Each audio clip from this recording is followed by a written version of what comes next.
Paige put her hand on the back of the bride's chair. That's the whole image. And for a second, that's all it was. I was standing maybe 15 feet away, holding a glass of water I hadn't touched. And I watched my sister's fingers curl around the top rail of that chair, the way you'd touch something you already believed belonged to you. The chair sat at the head table, white ribbon tied around the spindles. My name written on a small card propped against the centerpiece. Caleb was beside it. My mother, Diane, was 3 feet away. And she was smiling. I didn't move yet. I want to be honest about that. I stood there with the water sweating cold against my palm, and I let 3 full seconds pass before anything in me caught up to what I was seeing. Then Caleb reached down and pulled the chair out. I couldn't tell, in that moment, if he was helping my sister sit, or if he was doing something else entirely.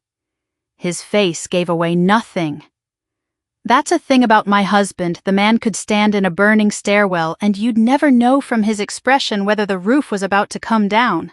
He pulled the chair out slow, the legs dragging a soft groove across the hardwood, and Paige's hand tightened on the rail, and my mother's smile held perfectly still. I'm going to stop it there. Not because I don't know what happened next. I know exactly what happened next. I was there. It happened to me. And by the time this story is over, you'll know every second of it too.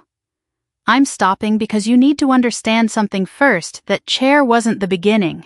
It was the finish line of something my parents had spent weeks quietly assembling. One small conversation at a time. Each one small enough that I told myself it wasn't anything. This was the 3rd time they'd tried something like it. I won't walk you through the first 2 yet. I'll get there. Right now I need to take you back to where it actually started. Before the venue, before the dress, before any of us knew how far this would go. 5 weeks before my wedding. I was sitting at my desk, closing on a house I'd never see. And my phone buzzed with a text from my mother about seating charts. I had no idea what was coming. The house I was closing that morning belonged to a couple I'd never met and would never meet. A young family moving from Ohio into a 4-bedroom colonial off Providence Road. And I had their entire financial life spread across 3 monitors on my desk. Title search. Survey. Loan payoff figures from 2 different lenders that didn't match by $11.40. Which meant I wasn't going anywhere until I found where that $11.40 had gone. This is what I do. I'm an escrow officer, a closing officer. Whatever title the company puts on the door, the job underneath the job is the same every time. Somebody hands you a stack of numbers and documents and expects you to make sure every figure lines up with every other figure before anyone signs anything. Because once a signature goes on a page, the story that page tells becomes permanent. People think of a house closing as a formality, a folder of paperwork you flip through fast at the end. It isn't. It's the last place where anyone checks whether the story being told on paper is actually true. I've built a career on the specific, unglamorous conviction that $11.40 matters. My mother's first text came in around 10:15. Diane, table 6 or table 7 for the Hendersons. They don't get along with your father's cousins. I answered without looking up from the payoff discrepancy. Table 7. Then, before I'd even set the phone down, a second text arrived, and a third, my mother working through the guest list the way she worked through most things out loud, in fragments, expecting me to keep pace with a conversation that had been running in her head for an hour before it reached my phone. I answered each one in a few words. I wasn't annoyed. 5 weeks out from a wedding. This was the water I was swimming in, and I'd made peace with it.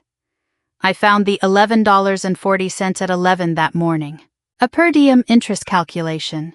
Recalculated one day late on the payoff letter, Exactly the kind of error that looks like nothing and becomes a problem 3 years later when nobody can explain where it went. I flagged it, sent the correction request, and felt that small, specific satisfaction that comes from a number finally agreeing with itself. That was when my father called. Not texted. Called on video, which he almost never did. My father wasn't a phone person, let alone a video person. And the sight of his name lighting up my screen with the little camera icon next to it was strange enough that I answered before I'd finished the thought. Renee. He was in his truck, I could tell from the angle, the gray fabric ceiling behind his head, sunlight moving across his face in strips like he was driving under trees. You got a minute? I've got about 90 seconds. I'm mid-closing. What's up? Nothing urgent. He said it fast. The way people say a thing is nothing urgent right before they bring it up anyway. There's a meeting coming up. About Grandma Vivian's trust. Your mother and I need to sit down with the two of you at some point. Figure some things out. Something in his voice didn't match his face. His face was doing casual, a small, practiced smile. The kind he used at church when someone asked how retirement was treating him. His voice was doing something else, tighter. Like he'd rehearsed the sentence and was watching himself deliver it. What kind of things, I asked. Nothing you need to worry about before the wedding. He shifted the phone, and that's when I saw it a folder. Brown. The plain kind you'd buy in a 3-pack at an office supply store, sitting on the passenger seat where I could see just the corner of it in frame. He didn't touch it. He didn't reference it. But his right hand kept drifting toward it every time he paused, resting near it, retreating, like a man keeping one hand close to something he didn't want out of reach. We'll get into it after the wedding. I just wanted to give you a heads up, so it's not out of nowhere. Dad, if it's about the trust, I'd rather know now than after. After the wedding, he said again. And this time, there was no softness in it at all. Just the flat repetition of a man closing a door. Your mother's got the shower on Saturday. Let's not load anything else on you right now. Then, before I could push further, he glanced at something outside the frame traffic, maybe, or just an excuse and said he had to go. And the call ended the way it started, faster than it should have. I sat there for a second with my phone screen gone dark, the payoff correction still open on my second monitor. The $11.40 resolved and filed and done. I want to be clear about something. Looking back, I didn't feel afraid in that moment. I felt the way I feel when a number doesn't match a number, a small pull at the edge of my attention. Nothing dramatic, just a fact not yet accounted for. My father didn't call on video. My father didn't keep a folder within reach of his hand like something he needed to protect. Both of those things were true at once, and neither one, on its own, meant anything. I made a note. Not on paper in the place I keep things I'm not ready to act on yet. The same place I keep every payoff discrepancy and every mismatched figure until I have enough of them to see a pattern. Then I closed the video call window, pulled the Ohio file back into focus, and went back to work. Because 5 weeks before my wedding, that was still, as far as I knew, the only kind of problem I had. My phone buzzed once more before noon. My mother, still working the seating chart. I answered that one too, and let the morning close out clean.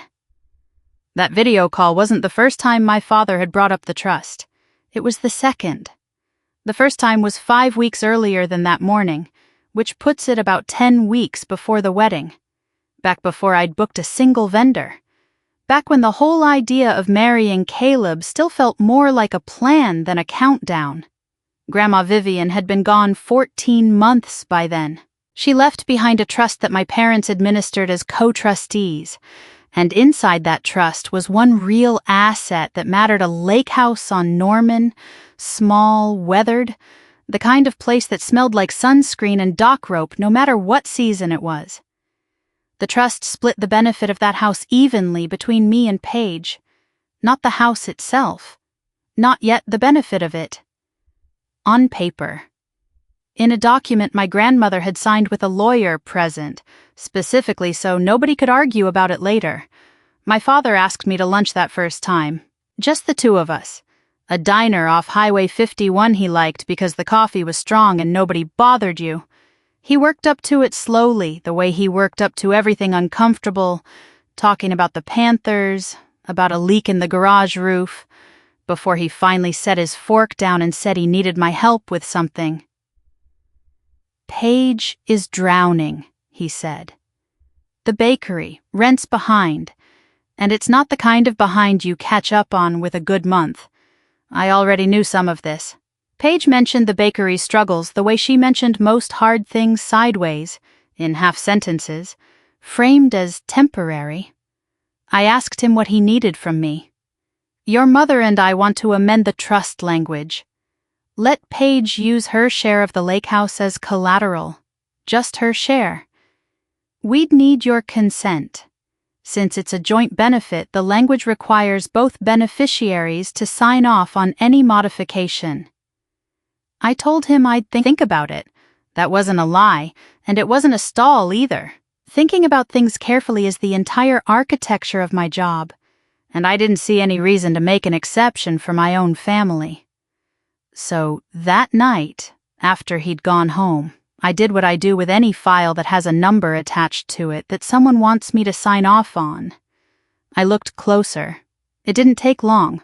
Paige posted enough about the bakery online that I could piece together a rough shape of it, a second point-of-sale loan taken out that spring, a crowdfunding page that had stalled at a fraction of its goal, a caption from March that read, "Business is hard right now, but we're not going anywhere.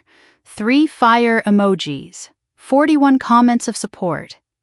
None of that told me numbers, but it told me a pattern.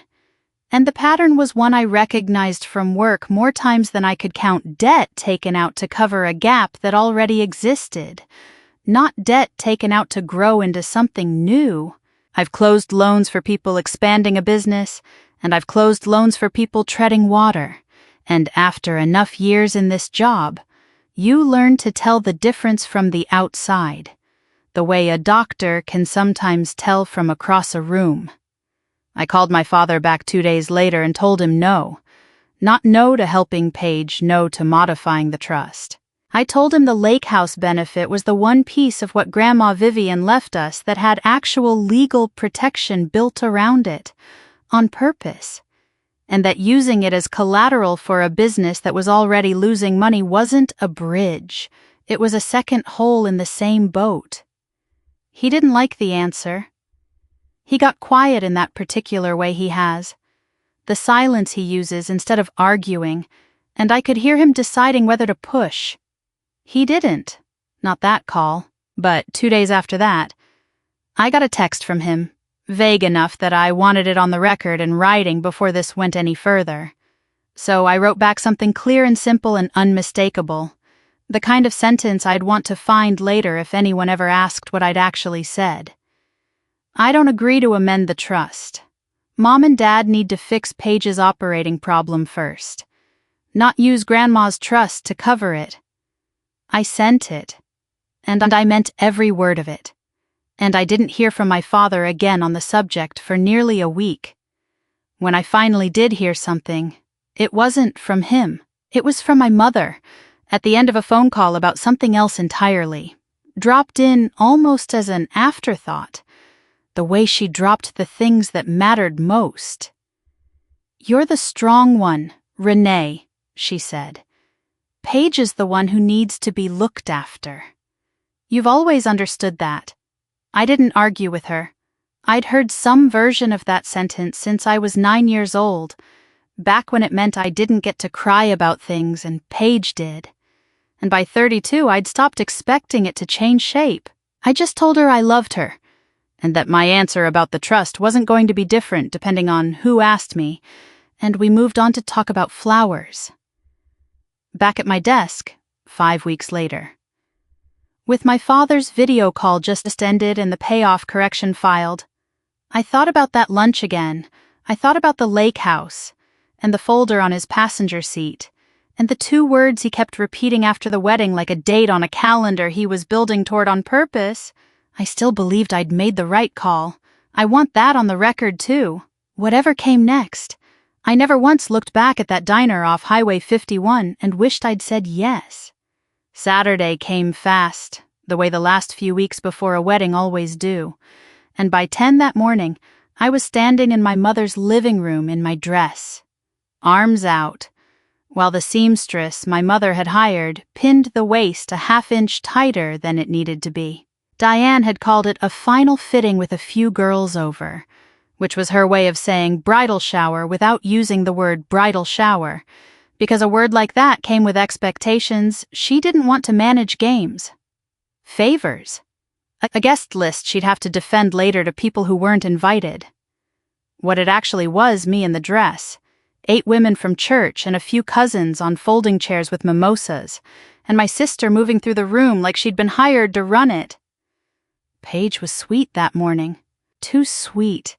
In the specific way she got sweet whenever our mother was in the room to see it. She refilled glasses before anyone asked. She complimented the seamstress's pinning by name, and every few minutes, she'd land a joke aimed at me, light enough that objecting to it would have made me look thin-skinned in front of 8 women drinking mimosas at 11 in the morning.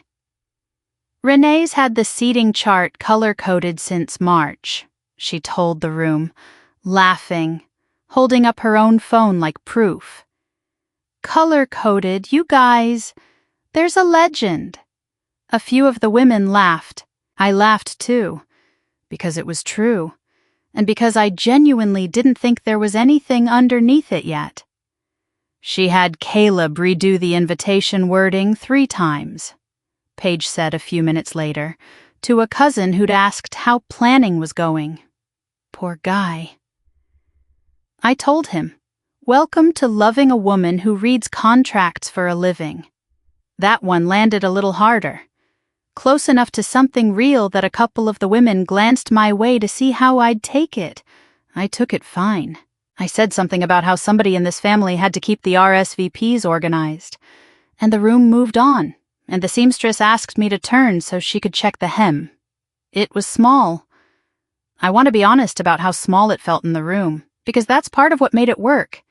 Nothing, Paige said that morning, would have sounded like anything if I'd repeated it back to someone afterward. Controlling. Overdoing it. A woman who reads contracts. Every phrase came wrapped in a laugh, aimed just past the line where I could call it out without becoming the person who couldn't take a joke at her own bridal shower. Sophie caught it, though. Sophie has known me since we were 19, and she has the specific kind of attention that comes from spending a career watching a room full of teenagers for the one who's about to do something you need to catch before it happens. She was sitting near the window, half a mimosa in, and every time Paige landed one of those little jokes, I watched Sophie's eyes move not to me, to my mother, checking her reaction. And every time she found the same thing, a small, satisfied flicker at the corner of Diane's mouth, gone almost before it registered. A look passed silently between the two of them, like a note folded and slid across a desk. I didn't see it myself. I was in the dress, arms out, focused on not moving while pins went in near my ribs. I only found out later, from Sophie, that she'd counted 4 separate exchanges like that over the course of the morning. 4 times Paige made me smaller in front of a room, and 4 times our mother's face answered with something close to approval. At the time, all I registered was the ordinary friction of 2 sisters who'd never been particularly alike, dressed up as wedding week nerves. Paige had always needled me a little when she was stressed about something else, a bad month at the bakery, a fight with a supplier, anything that made her feel like the ground under her was less solid than mine. I'd built up 29 years of tolerance for it. It didn't occur to me that morning to wonder whether this time was different, whether the needling had a direction to it that the earlier versions never had. The fitting wrapped a little after noon. My mother hugged me at the door, told me the dress was perfect, told me she couldn't believe her oldest was getting married in 5 weeks. Paige hugged me too, longer than she needed to, and said, close to my ear, that she was sorry if the seating chart joke landed weird. She didn't mean anything by it. You're fine, I told her, and I meant it. It's fine. I drove home with the dress in a garment bag across the back seat, windows cracked, radio low. And if you'd asked me in that car how the morning went, I would have told you it went well. A little sharp in places. Maybe. Nothing that wouldn't smooth itself out before the wedding. I had no framework yet for reading 4 small glances between a mother and a daughter as anything other than what they looked like on the surface. 2 people who loved each other, laughing a little too easily at my expense on a Saturday morning that otherwise felt, in every visible way, completely fine. Sophie texted me Tuesday morning. Coffee, just us, no wedding talk, her treat. I almost said no. I had a stack of closings that week, and a caterer who still hadn't confirmed the appetizer count, but something in the way she phrased it, the specific insistence of just us, made me clear an hour and meet her at the place 2 blocks from her school. She was already at a corner table when I got there, and she didn't stand up to hug me, which wasn't like her. She had her phone face down on the table, both hands flat on top of it, and she waited until I'd sat down and ordered before she said anything at all. I need to show you something, she said, and I need you to not react in a way that makes the whole coffee shop turn around. I told her I could manage that. I had no idea at that point how much I'd need the warning. She turned the phone over and slid it across the table. It was open to the bridesmaids group chat, 6 of us, me included, though I was clearly not meant to be reading this particular thread, because Sophie had scrolled to a private side conversation she and Paige had going, separate from the main group.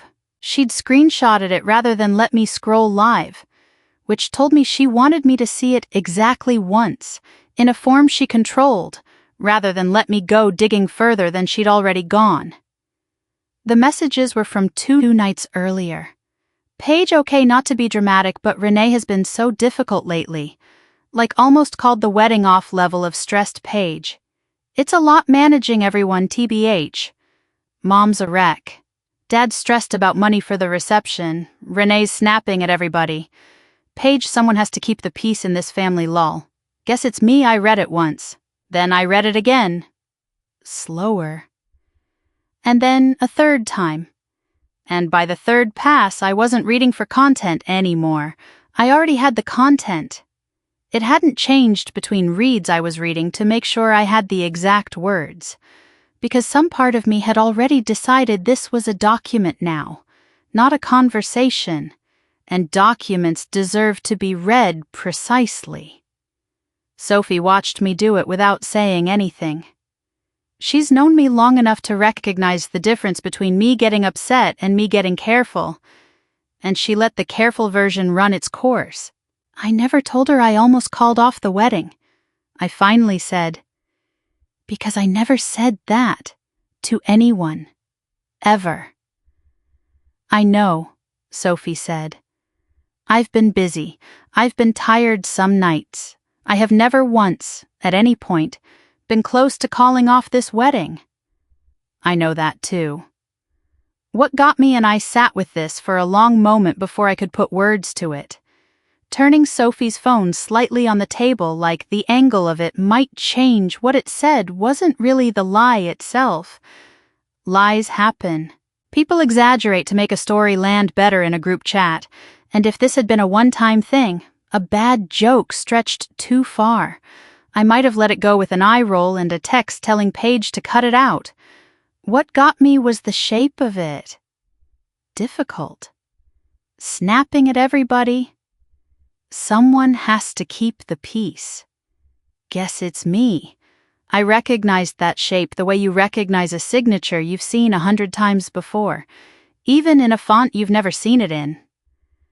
Paige has been doing this since we were kids, some version of it anyway. Whenever there was tension in a room, whenever something in the family needed managing, my sister had an instinct for standing in the middle of it and quietly repositioning herself as the person holding everything together, while whoever had actually been carrying the weight got recast, almost without anyone deciding to do it on purpose.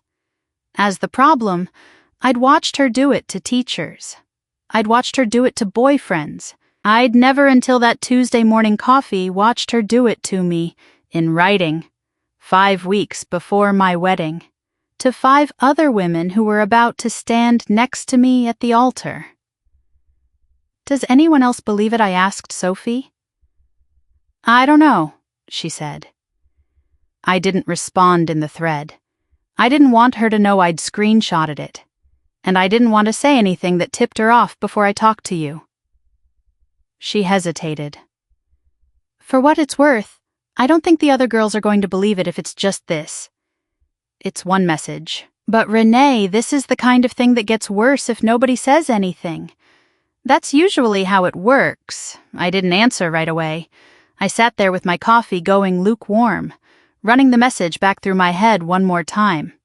The way I'd run a discrepancy through a payoff sheet before deciding what to do about it, not reacting yet, just building the file. I told myself I wasn't going to make a decision about this over coffee, upset, on a Tuesday. I was going to go home, let it sit for a few hours, and then decide exactly what I wanted to say and to whom. But I already knew, sitting in that booth, that I had the exact wording memorized, word for word. Difficult, almost called the wedding off. Someone has to keep the peace. Guess it's me. I wasn't going to need to look at the screenshot again. I waited until that evening to call her. Not because I needed more time to cool off, I wasn't hot. Exactly. I was something quieter and more deliberate than that, but because I wanted to be in my own kitchen, alone, with a notepad in front of me. Before I said a word to my sister about what I'd read, Paige picked up on the 3rd ring. Hey, she said, bright, like nothing in the world was sitting between us. What's up? I saw the messages you sent Sophie. About me being difficult, about almost calling off the wedding. There was a pause. Short enough that most people wouldn't have caught it, long enough that I did. Then she laughed. A small, surprised laugh with nothing funny underneath it. Oh my God, that was just Renee. That was venting. That's what group chats are for. You told 6 people I almost called off my own wedding. That's not venting. That's a fact about me that isn't true. And you said it to people who are going to be standing next to me in 5 weeks. I didn't say it to 6 people. It was a side chat with Sophie. You said it in writing, to a bridesmaid, about me. I'm not asking you to explain group chat etiquette. I'm asking why you said something that isn't true. I kept my voice level the whole time. That wasn't performance. It's genuinely how I handle things I'm angry about. A habit built from years of delivering bad numbers to strangers across a closing table without letting the delivery become part of the problem. But I could hear, even through the phone, that my calm was doing something to Paige that raised voices never did. She started crying almost immediately, not the messy kind, the fast, practiced kind that arrives right on cue. I'm just under so much stress, she said. The bakery, the wedding, Mom needing help with everything I vent to my friends sometimes. That's normal. I didn't think you'd ever see it. That's the part I keep getting stuck on. You didn't think I'd see it. Not that it wasn't true. That I wouldn't see it. Why are you making this into a whole thing right before your wedding? Her voice sharpened, the crying dropping away fast enough that I noticed the seam. I have enough going on. I don't need you interrogating me over a text. I didn't answer that right away. And in the silence, I heard a call-waiting beep on my end. I glanced at the screen. My mother. Your mom's calling me, I said. I'm not answering it right now. I'm talking to you. She probably knows you're upset, Paige said, too fast. And that was the moment I understood not proven yet. Just understood. The way you understand a discrepancy is about to turn into a pattern before you've confirmed it that Paige had already called our mother before I'd finished dialing her number. She'd gotten ahead of this. She'd told her own version first. The call-waiting beep sounded again. Then a third time, insistent. And rather than let it sit there ringing between us for the rest of this conversation, I told Paige to hold on and clicked over. Renee. My mother's voice, tight, already halfway into a lecture she'd clearly prepared in the car or the kitchen before dialing. I don't know exactly what's going on, but Paige is a wreck right now, and I need you to think about what's actually important here. 5 weeks before your wedding is not the time to blow up over a text message. Mom, do you know what the text said? I know Paige is stressed and she said something in a private conversation that she didn't mean. And I know my daughter is calling me in tears the same week she's supposed to be excited about being your maid of honor. That's what I know. She told a bridesmaid I almost called off my wedding. That's a lie. About me. I'm sure she didn't mean it the way it sounded. Mom, I need you to actually hear the words before you tell me how to feel about them. There was a pause on her end, too, shorter than Paige's had been, less guilty and more impatient. I don't have the energy to referee this right now. With everything else going on, can you two just work it out quietly, without dragging it into shower week? Think about your father. Think about the family. Please. I didn't raise my voice with her either. I told her I'd think about it. The same 3 words I'd been handing out all week to anyone who wanted an answer from me faster than I was willing to give one. And I said I needed to go. And I hung up. When I clicked back over to Paige, the line was dead. She'd hung up while I was on the other call, without waiting to see if I'd come back. I stood in my kitchen for a while after that, notepad still blank in front of me, the pen uncapped and untouched. I hadn't written a single word down. I hadn't needed to. Everything that had happened in the last 20 minutes, the practiced crying, the sharp pivot when I didn't back down, the fact that my mother had known enough to call before I'd even hung up with Paige, none of it required notes. I already had it memorized, the same way I had the screenshot memorized, filed in the same place, waiting to see what it added up to. I texted Caleb, who was at the station that night. Just 1 line long day. Tell you everything when you're home. Then I capped the pen, put the notepad away, and went to bed without deciding anything at all, because I still believed, that particular Tuesday, that this was something I could sit with a little longer before it required a decision.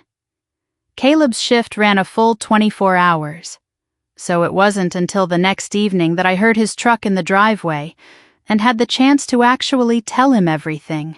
Instead of the single flat line I'd texted him the night before, he came in still smelling faintly of the station, that particular mix of coffee and diesel that never quite washed out between shifts, set his bag down by the door, and took one look at my face before he'd even gotten his boots off. Okay, he said. Sit down. Tell me. I told him all of it. In order, the way I'd tell a story to someone who needed the facts more than the feelings, Sophie's coffee, the screenshot, the exact wording I still had memorized, the phone call with Paige, the crying that arrived on cue, my mother cutting in before I'd even hung up. Caleb listened the way he listens to everything, sitting forward with his elbows on his knees, not interrupting, not reacting with his face until I was actually finished. "What do you want me to do?" he asked. Once I'd stopped talking. That's the question I want to sit with for a second, because it matters more than it might sound like it does. He didn't ask what I wanted him to think about Paige. He didn't offer an opinion about whether we should call off any part of the wedding, or confront my parents together, or skip the shower entirely.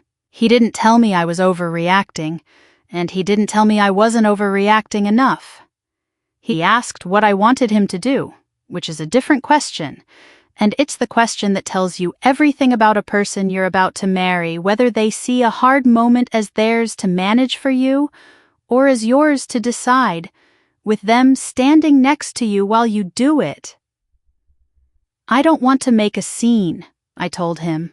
"I don't want a 5-week countdown to my wedding turning into a family war that everyone remembers instead of the wedding itself. But I'm not going to keep handing Paige things to run point on either. Not after this. So pull her back. Quietly." That's what I was thinking. Not a fight. Just less rope. We spent that evening going through the wedding to-do list together at the kitchen table. The actual physical list I'd printed out weeks earlier, full of small tasks I'd assigned to Paige without thinking twice about it. Because she was my sister, and that's what sisters do. The guest book table, the gift table and its little card box, a handful of small errands that meant standing near the entrance of my own reception, greeting people, representing the family. I drew a line through Paige's name next to 2 of them and wrote Sophie instead. And next to a third, I just wrote my own name. I didn't call Paige to explain it. I didn't send a group text. I decided, right there at the table, that some boundaries don't need a press release. They just need to be true. Quietly. Starting now. And if anyone asked why, I'd tell them the truth in as few words as it took. "You're not punishing her," Caleb said, watching me cross out her name. It wasn't a question. He said it like he was checking his own understanding of what I was doing, the way he'd confirm a detail on a call before acting on it. "No," I said. "I'm just not handing her anything else to hold right now. There's a difference." "There is?" He agreed. We didn't talk about it much more after that. He made coffee decaf, since it was late, and we sat at the table a while longer with the rest of the list spread out between us, crossing off things that were already done, circling things that still needed a phone call. At some point the conversation drifted somewhere easier, whether we still liked the band we'd booked, whether his mother's dress alterations had come back yet, whether we should push the rehearsal dinner back half an hour so his crew could make it straight from a shift change. It was a good hour.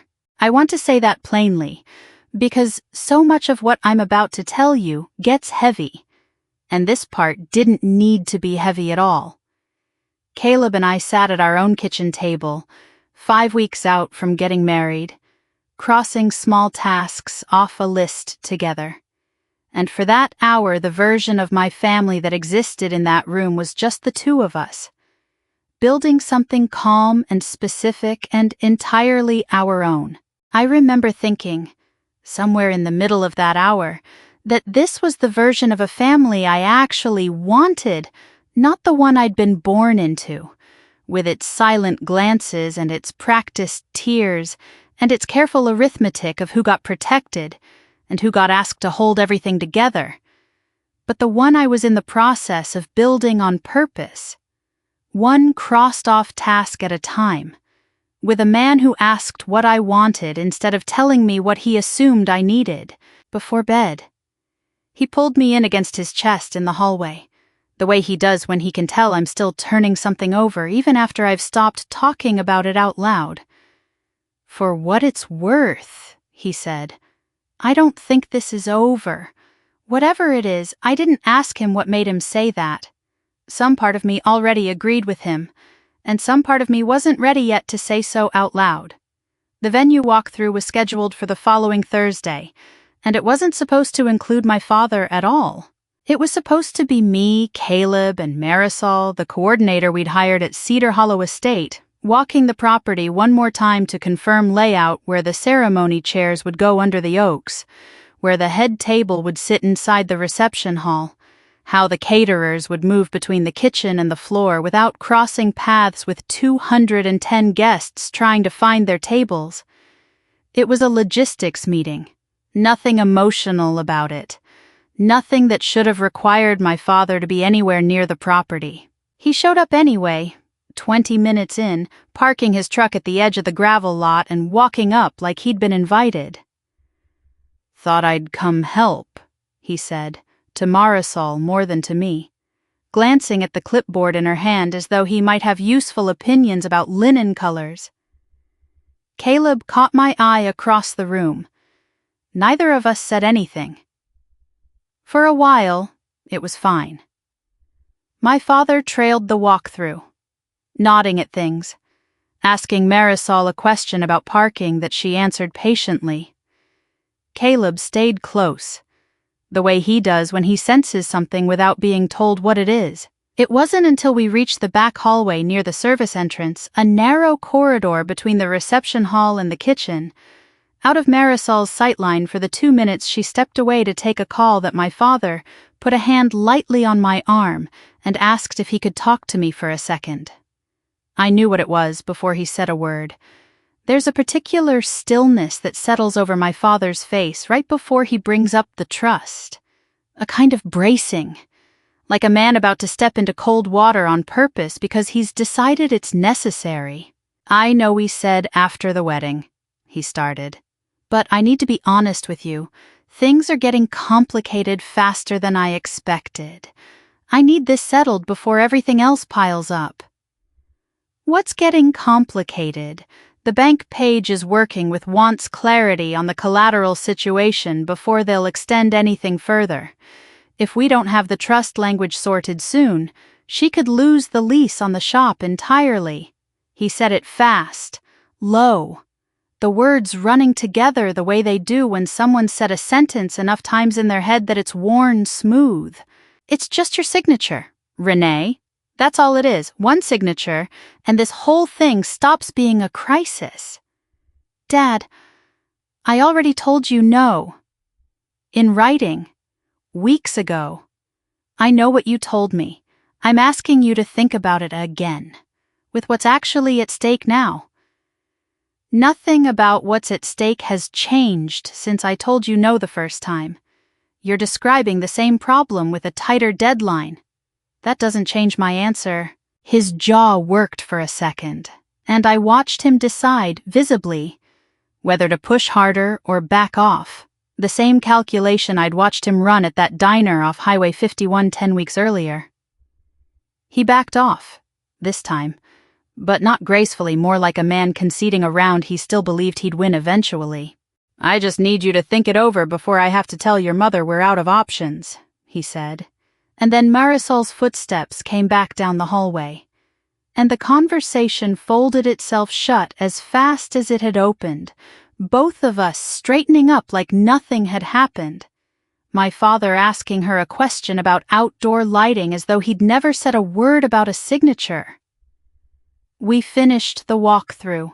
I made myself present for the rest of it, nodding at Marisol's suggestions, agreeing on a rain contingency plan, walking the exact path I'd take down the aisle in 5 weeks, but some part of my attention stayed back in that hallway the entire time, turning my father's sentence over and over. "Before everything else piles up. Before I have to tell your mother we're out of options." I didn't say anything else to him at the venue. I let him leave first, watched his truck pull out of the gravel lot ahead of us, and once Caleb and I were in our own car, doors shut, engine not yet started, I pulled out my phone and typed a text to my father before I let myself think too hard about the wording, because I've learned that the version of a decision that survives is the version you write down while it's still exactly true. I told you no about the trust modification in writing weeks ago. My answer hasn't changed today. And it won't change with a tighter deadline. Please don't bring this up again at wedding events. I read it twice, the way I read everything before I send it, and hit send before I could soften a single word of it. Caleb watched me do it without asking what I was writing. When I set the phone down, he just reached over and put his hand on the back of my neck for a second. The way he does instead of saying it's okay, which we both know isn't always true and isn't always the point. "You good?" he asked. "I will be," I said. And I believed it. I had no way of knowing, sitting in that gravel lot with my father's truck already gone, that the tighter deadline he'd mentioned wasn't a bluff, and that he'd already decided, somewhere behind that stillness in his face, that my signature was going to end up on that document one way or another. My mother called 2 days after the venue walkthrough and asked if I'd have lunch with her. Just the two of us. She said, no agenda. She just missed her daughter with the wedding taking up so much of both our time. I almost believed that was the whole reason. Almost. We met at the same place we always met when she wanted a real conversation. A quiet Italian restaurant off Providence Road, with high-backed booths that made it feel like whatever you said there stayed there. She'd already ordered a glass of wine by the time I sat down, and she reached across the table and squeezed my hand before I'd even gotten my jacket off, telling me how beautiful I was going to look in that dress, how proud she was, how fast the last 32 years had gone. I let her have that part. I didn't rush her toward whatever she'd actually come to say, because I've learned that with my mother. The real conversation always arrives after the warm-up, never before it, and pushing her toward it early only makes her spend longer circling. It came with the entrees. "I'm worried about your sister," she said, setting her fork down like the words required both hands free. "I don't think you understand how bad it's gotten. She's not sleeping. She cried on the phone with me twice this week. I've never seen her like this, Renee, and I don't know how to help her. What's actually happening with the bakery? Mom, specifically, the bank is threatening to call the loan. If that happens, she loses the shop. Everything she's built, gone. 5 years of work. And there's nothing your father and I can do to stop it unless—" She stopped herself there, took a sip of wine, started again from a softer angle. "You know I don't like to compare you two. I never have. That wasn't true. And we both knew it wasn't true, but I didn't say so. I waited. But you've always been the strong one," she said. And there it was, arriving exactly the way I'd known it would from the moment she'd asked me to lunch alone. "Ever since you were little, you never needed as much from us. Paige needed more. She's always needed more. That's just who she is, and I think somewhere along the way you decided that meant you had to give her less room to fall apart. Instead of more. But she's falling apart right now. Renee, if we don't do something, she loses everything, and I don't know what that does to her." I sat with that for a second before I answered, because I wanted to make sure the anger I felt rising in my chest didn't come out as anger when I finally spoke. It wasn't really anger at my mother. Not entirely. It was something closer to grief, the specific kind that shows up when you watch someone you love use the same tool on you they've used your whole life, expecting it to work exactly the way it always has, without any sense that you might have grown too old for it to land the same way anymore. "Mom, I hear that Paige is struggling. I do. But what you're describing isn't a strong one, weak one situation. It's a request for me to sign away legal protection on an asset Grandma Vivian specifically split evenly between us, to cover a business problem that existed before any of this started. Those are two different things. It's family. Renee. It's not a business transaction. It's both. It can be both at the same time.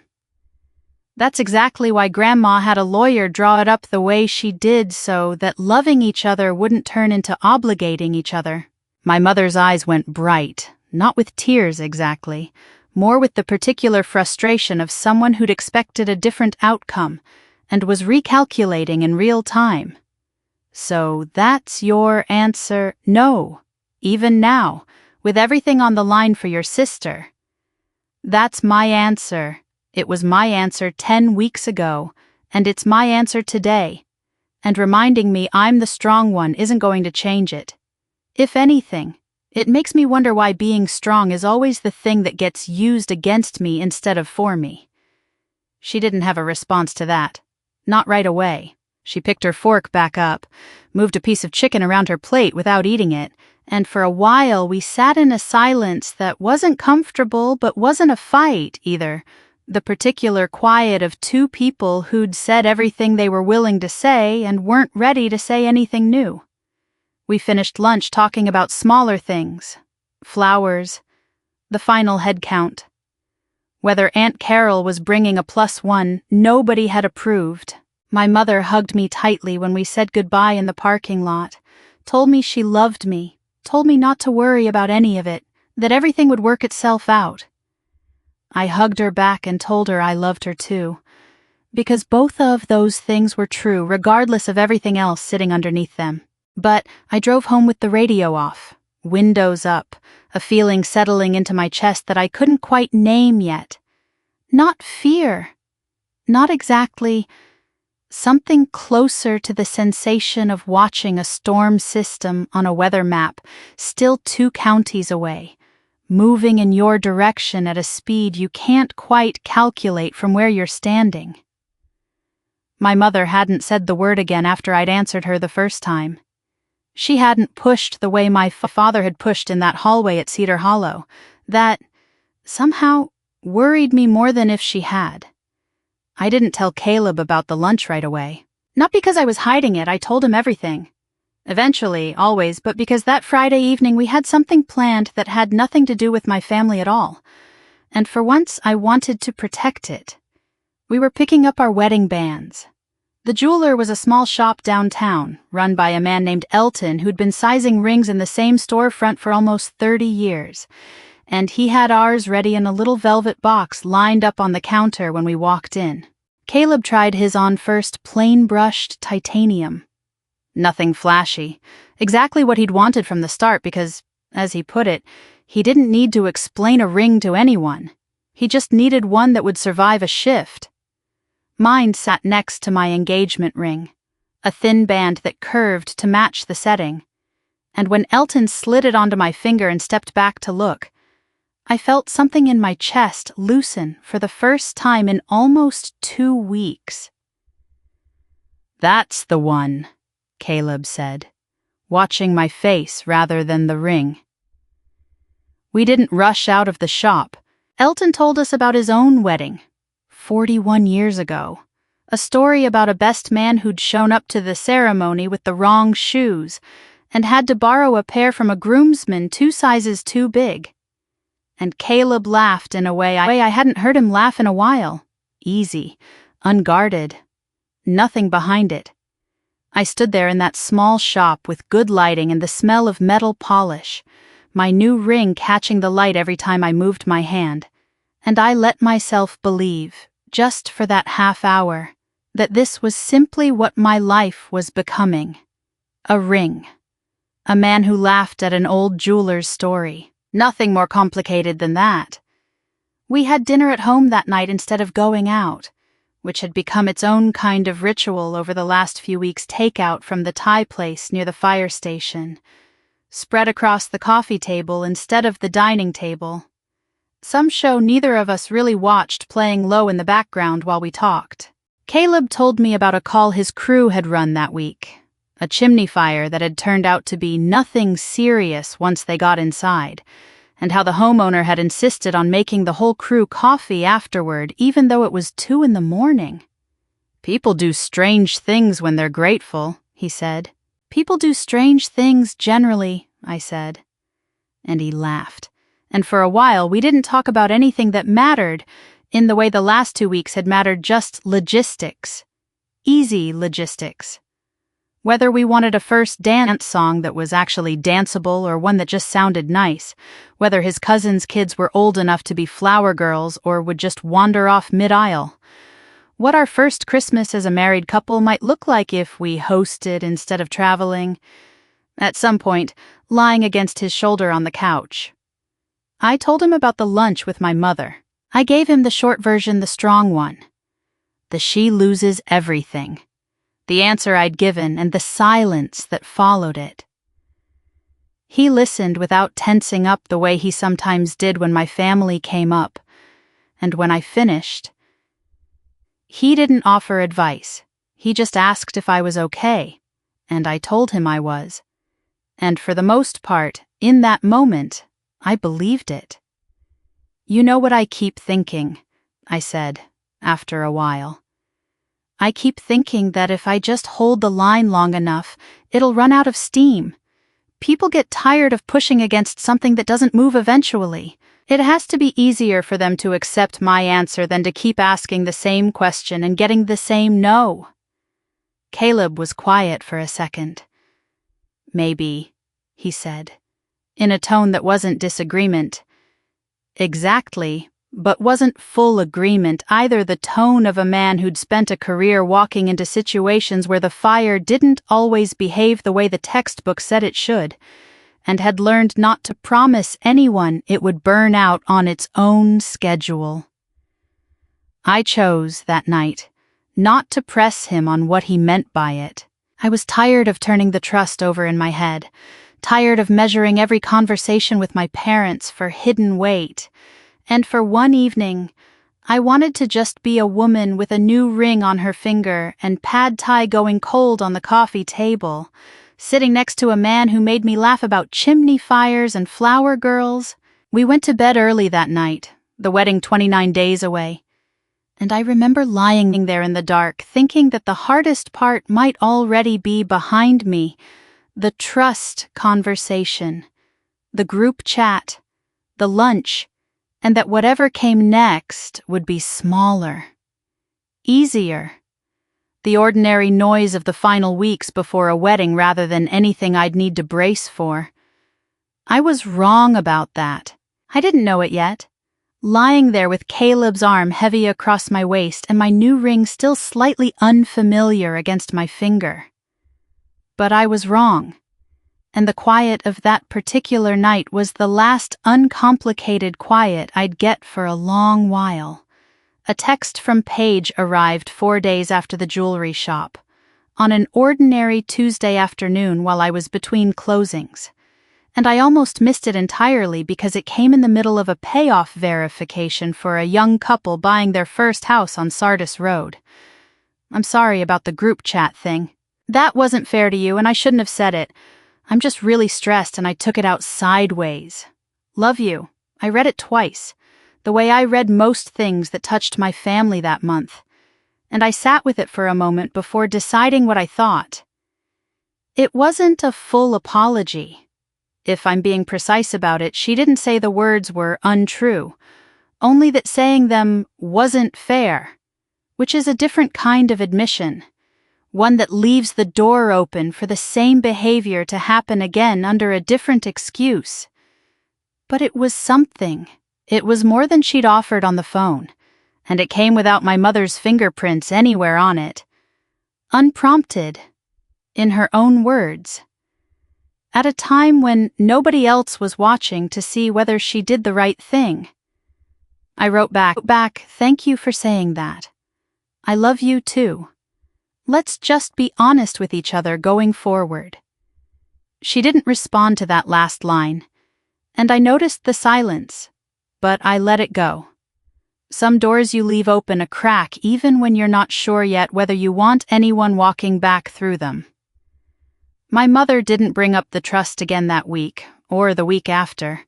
No calls about the bank, no more lunches with an agenda folded inside the warm-up conversation. Nothing from my father beyond the ordinary logistics of a wedding closing and a question about the seating chart for his side of the family, a text confirming what time the rehearsal started. On the surface, Everything smoothed itself back into place, the way water closes over a stone once it's finally settled at the bottom. I found myself, in those quieter days, thinking a lot about what it actually meant to be the strong one. It's a phrase I'd carried my whole life without ever really examining it. The way you carry a scar you got so young you don't remember the cut, only the shape it left behind. Being the strong one meant being the daughter who didn't need extra attention at Christmas because Paige needed it more. It meant being the daughter whose worries got filed under handle it herself, while Paige's worries got filed under family emergency. It meant, more than anything, being the daughter whose no could be pushed against 3 separate times by 3 separate people over the same 6 weeks. Because somewhere along the way, my family had decided that a strong person's boundary was really just an opening bid.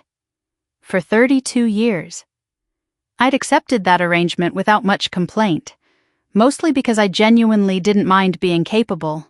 I liked being someone people could count on. I liked solving problems, closing files, making sure the numbers matched before anyone signed anything.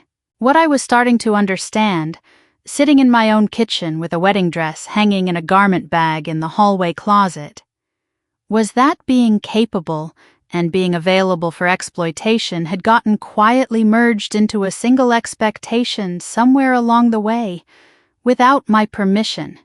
The way 2 adjacent line items on a closing statement can get bundled together until nobody remembers they were ever separate charges. I didn't have a grand realization about it. There was no single moment where a light switched on.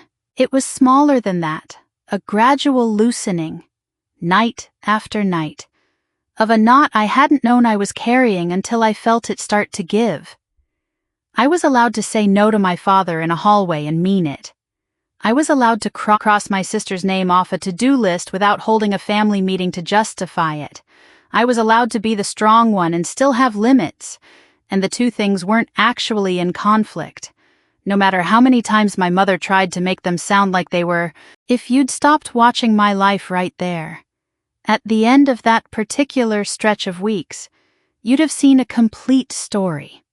A sister who said something cruel and, eventually, said something like sorry, a mother who pushed and, for now, stopped pushing, a father who asked and got told no twice, in writing both times, a daughter who held a line quietly, without a scene, without losing her wedding to it, beginning, middle, end.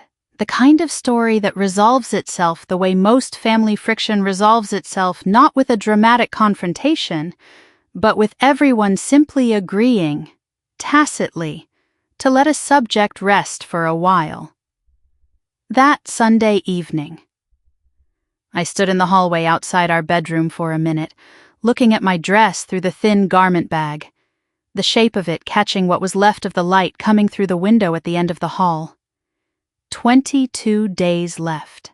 I thought about Elton's ring story and Caleb's chimney fire, and the text from Paige still sitting unanswered on my end of the last exchange. And I felt, for the first time in weeks, something close to peace.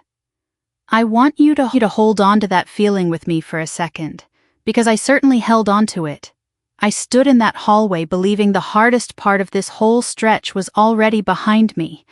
I had no idea, that Sunday night, that the quietest weeks were the ones my father needed most, looking back. I think that Sunday night was the last time I believed the story was really that simple. A cruel text, walked back, a boundary held, a family settling. I'd closed the loop in my head the way I closed a file at work, checked, reconciled, done. Monday morning. I was standing at my kitchen counter with coffee in one hand, running through the day's closings in my head, when my phone buzzed with a notification from the credit monitoring app I'd had installed for years. The kind of habit you pick up working in title and escrow long enough to see what happens to people who don't watch their own numbers. New hard inquiry detected. I hadn't applied for anything. Not a card, not a loan, not a store discount that ran your credit for 10% off. I stood there with the coffee going cold, staring at a notification that made no sense against anything I'd done in the last 30 days. And somewhere underneath the confusion, a small, specific dread climbed up through my chest. The same feeling I got at work when a number refused to match another number, except this time, the number was mine. I set the coffee down and opened the app. The notification told me almost nothing. A hard inquiry, a date, the name of a credit union I didn't recognize, no dollar amount, no account number. Just enough information to make my stomach drop, and not enough to do anything about it. I couldn't check further from my kitchen counter. The consumer app only showed a summary. And summaries are for people who don't already know how easy it is for a summary to be wrong. So I did what I do at work every single day when a number doesn't match another number. I got dressed, I drove to the office, and I told myself I would deal with it properly, on my own terms, with the right documents in front of me, instead of standing in my kitchen letting my imagination run ahead of the facts. That was the hardest part of the morning. Not the notification, the waiting. I closed 2 files before lunch. I initialized a title search for a young couple buying their first home off Sardis Road, and I sat through a signing for a refinance that should have taken 20 minutes and took 40 because the husband wanted to read every page out loud. I smiled. I answered questions about escrow disbursement timing. I was, by every measure anyone in that room could see, a completely normal woman having a completely normal Monday. At 12:15, I closed my office door, sat down, and pulled my full credit report. Not the app version. The real one. All 3 bureaus. The kind with every account listed by name, balance, and origination date. The kind I knew how to read the way other people read a grocery list. It took 4 minutes to find it. A personal loan. $16,500. Opened 11 days earlier. Listed as a joint obligation. My name first. A co-signer field filled in beneath it with a signature I hadn't given anyone permission to use anywhere. On anything. Ever. I read the entry 3 times. Not because I didn't understand it, because I wanted to be completely certain I wasn't reading it wrong before I let myself react to it. I hadn't applied for a loan. I hadn't co-signed for anyone. I hadn't been in a credit union in over a year, not since I refinanced my own car, and that account was closed and paid in full, sitting exactly where I'd left it, doing nothing wrong. The report didn't list where the money went. Credit reports never do. They tell you a debt exists. They don't tell you a story. For that, I had to keep reading, past the loan entry, into the section most people skip because it looks like nothing. A string of routing codes and disbursement references that only meant something to someone who processed wire transfers and account numbers for a living. I am that someone. The disbursement reference matched a business account. Not a person's name. A business. It took me another minute, cross-referencing a routing prefix I'd seen before on a completely unrelated closing 2 years back, to confirm what the reference code was pointing to. Sweetgrass Bakehouse. The money hadn't gone to me. It had never been mine to spend, mine to see, mine to know about, until a notification I never asked for landed on my phone over a cup of coffee that had already gone cold by the time I understood what it meant. $16,500 had moved out of a lender's account and into my sister's bakery, using my name as the reason the lender agreed to release it. I sat very still for a moment. I want to be honest about what that stillness was, because it would be easy to describe it as calm. And it wasn't calm. It was the particular kind of quiet that comes right before your hands start shaking. The kind where your body hasn't decided yet whether to be furious or terrified, so it just goes cold and waits for you to catch up. I have closed hundreds of transactions. I have watched buyers cry with relief at a signing table, and watched sellers go pale when a payoff figure came back higher than they remembered. I know what it looks like when someone's financial life turns out to be built on a number they didn't check closely enough. I never once thought I would recognize that feeling from the inside.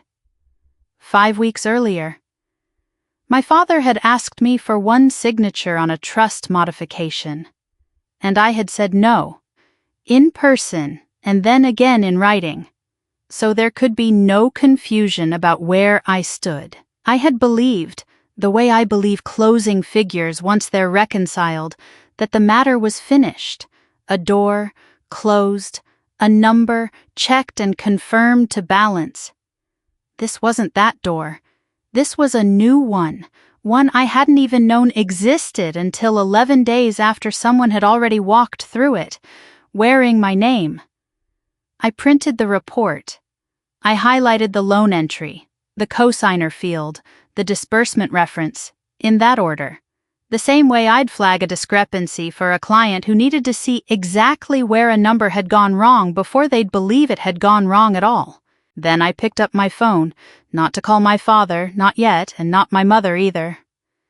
I called the credit union whose name sat printed at the top of the page, because before I confronted anyone, before I said a single accusing word to a single member of my family, I needed to know precisely what they were claiming had happened, in their own records, in their own words. That was the only foundation I ever trusted enough to build an argument on. Not what someone told me, what the paper said. The hold music started on the second ring, tinny and cheerful, completely indifferent to what I was about to ask. A woman finally picked up, pleasant and a little rushed, the way people sound when they're handling their 40th call before lunch. I gave her my name, and she asked me to verify my identity the way every financial institution asks now. Birth date, last 4 of my social, the street I grew up on. I answered each question flatly, the way I'd answer them at my own desk if a client hesitated over the same 3 prompts. It felt strange, being on the other side of that script for once. I'm calling about a personal loan opened under my name 11 days ago, I said. I did not apply for it. There was a pause, keys clicking, the particular silence of someone reading a screen they didn't expect to need. Then she read the details back to me, careful and neutral, the tone people are trained to use when a call might turn into a dispute. $16,500, submitted online, electronic signature on file matching my legal name. Funds released to a linked business account within 48 hours of approval. When exactly was it submitted? I said. Time. Not just date. She gave me a date and a time. 10:14 in the morning, a Thursday, 11 days back. I didn't need to open a calendar app to know where I'd been. I keep my calendar the way I keep everything else, precise and boring, because boring calendars are the ones that hold up when somebody needs proof of where you actually were. At 10:14 that Thursday morning, I had been sitting at a conference table 2 floors above the parking garage at my office, walking a retired couple through a payoff statement on a house they'd owned for 31 years. I remembered the appointment specifically, because the husband had cried when the numbers finally made sense to him, and I remembered thinking, on my drive home that evening, that it had been a good day. I wasn't the one who submitted that, I told her. I can prove where I was. I understand this is frustrating, she said, and I believed she meant it, even through the script. I'm going to open an internal fraud review on this account effective today. In the meantime, I'm placing a hold on it, which means no further funds can move, and the reported balance won't be reflected as active against your credit while we investigate. What happens to the money that already moved? That's part of what the review determines. If the account is confirmed fraudulent, the funds and the obligation for repayment become the lender's problem to resolve, not yours. But I do need you to submit a written dispute. It's the piece that actually starts the clock on the investigation. I can send you the form today. I asked her to send it. I asked for a reference number, a direct extension, and the name of whoever would be assigned the case. Because verbal promises evaporate and paperwork doesn't, and because 9 years in title and escrow had taught me that the difference between a problem that resolves cleanly and a problem that drags on for 8 months is almost always whether somebody wrote it down on day one. She gave me all 3 without hesitation, which told me either she dealt with this often enough to have the answers memorized, or she could hear in my voice that I wasn't going to accept anything less. Possibly both. "Can I ask?" she said, before we hung up, in a voice that had gone slightly less scripted. "Do you have any idea who might have had access to your information? Sometimes in these cases, it's someone the account holder knows." I looked out my office window at the parking lot, at a maintenance crew edging the grass along the sidewalk, at a completely ordinary Monday continuing to happen around me as if nothing in it had changed. "I have some idea," I said. "I'm not ready to say it out loud yet." She didn't push. She told me the dispute form would land in my inbox within the hour, and that account activity would show as under review starting immediately, which meant if anyone tried to draw against it again, the system would reject the attempt automatically. Small comfort. Real comfort, but small, set against the size of what I was actually holding. I hung up and sat with my hands flat on the desk for a long moment, the way I do when I need my body to stay still while my mind works. 11 days. A Thursday morning, I could account for down to the exact minute, sitting across a table from strangers who trusted me to get their numbers right. While somewhere else, someone had used my name to get a number wrong on purpose. The dispute form arrived while I was still staring at the wall. I opened it, scanned the required fields, and started gathering what I already knew I'd need: my timesheet, the retired couple's signing log, time-stamped by the notary system, which existed independently of me and couldn't be argued with. Screenshots of the credit report entry itself, before anything about it could quietly change. I built the file the way I build every file that matters, one verified piece at a time, nothing added that I couldn't prove, nothing left out that might matter later. It was slow, careful work, and it kept my hands busy enough that I didn't have to think yet about who, in my own family, already knew exactly what that 11-day-old Thursday morning had cost me. Caleb had a 24-hour shift that night, so the house was mine alone. Quiet in the specific way a house gets when there's no one else's footsteps to listen for. I made tea I didn't really want, sat down at the kitchen table with my laptop and a cardboard file box I hadn't opened in years, and I let myself finally ask the question I'd been avoiding all afternoon at the office, where the answer would have shown on my face. How does someone use your name for a loan without you ever signing anything? There are a few ways, and I knew all of them from the wrong side of the desk, the side that catches fraud instead of committing it. Stolen identity from scratch was the loudest possibility and the least likely. Whoever did this hadn't needed to guess my social security number or steal my driver's license. They'd needed something quieter, a record that already existed somewhere, with my real signature on it, waiting to be reused. I started digging through the box. 4 years ago, before Paige opened Sweetgrass Bakehouse. She'd needed a personal reference to qualify for a small equipment loan, the kind of thing new business owners need when they don't have a track record yet.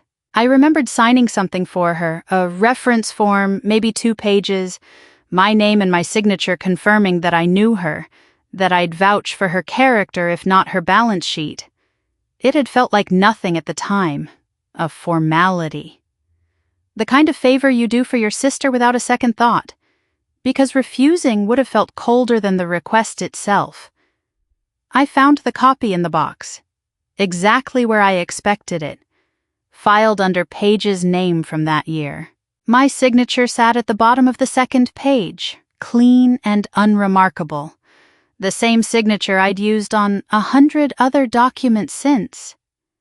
I stared at it for a long time. A signature doesn't wear out. It doesn't expire the way a password does. If somebody had a clean copy of that page, a scan, a photograph, anything sharp enough to lift the signature from, they wouldn't need me to sign a single new thing. They would only need a form that looked plausible enough, and a place willing to notarize or process it without asking too many questions about why the signature on file looked identical to one used 4 years earlier for something else entirely.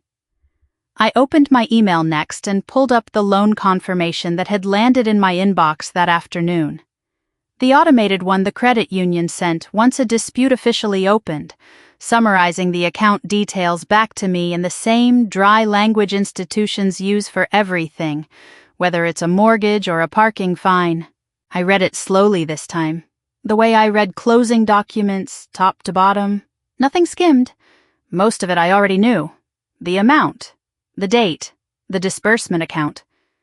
But near the bottom, in a section most people would never bother reading, a small administrative line listed the processing branch reference for wherever the paperwork had physically been handled before it reached the credit union system. It wasn't a branch of the credit union itself. It was a third-party processing location, the kind small lenders sometimes use for notarization or document intake when they don't have their own office nearby. Sunridge, Notary, and Shipping. I didn't recognize the name. I typed it into a search bar out of pure habit, the same reflex I use on every unfamiliar name that crosses my desk at work, and found exactly what the name suggested: a small strip mall storefront, notary services, copying, shipping, the kind of place wedged between a nail salon and a dry cleaner that most people drive past 1,000 times without ever walking in. The address put it 11 minutes from my parents' house. I sat with that for a moment, turning it over the way I'd turn over an unfamiliar routing number, waiting to see if it meant anything or if it was simply a coincidence dressed up to look significant because I badly wanted something, anything, to make sense. 11 minutes wasn't proof of anything. Plenty of things sat 11 minutes from my parents' house. A grocery store, 2 churches, an elementary school neither of us had attended. But it was close enough that I wrote it down anyway, on the same legal pad where I'd already started tracking dates and dollar amounts, under a heading I labeled, plainly, things that don't add up yet. I didn't build a theory around it. I didn't call anyone and accuse them of driving to a strip mall to notarize a stolen signature.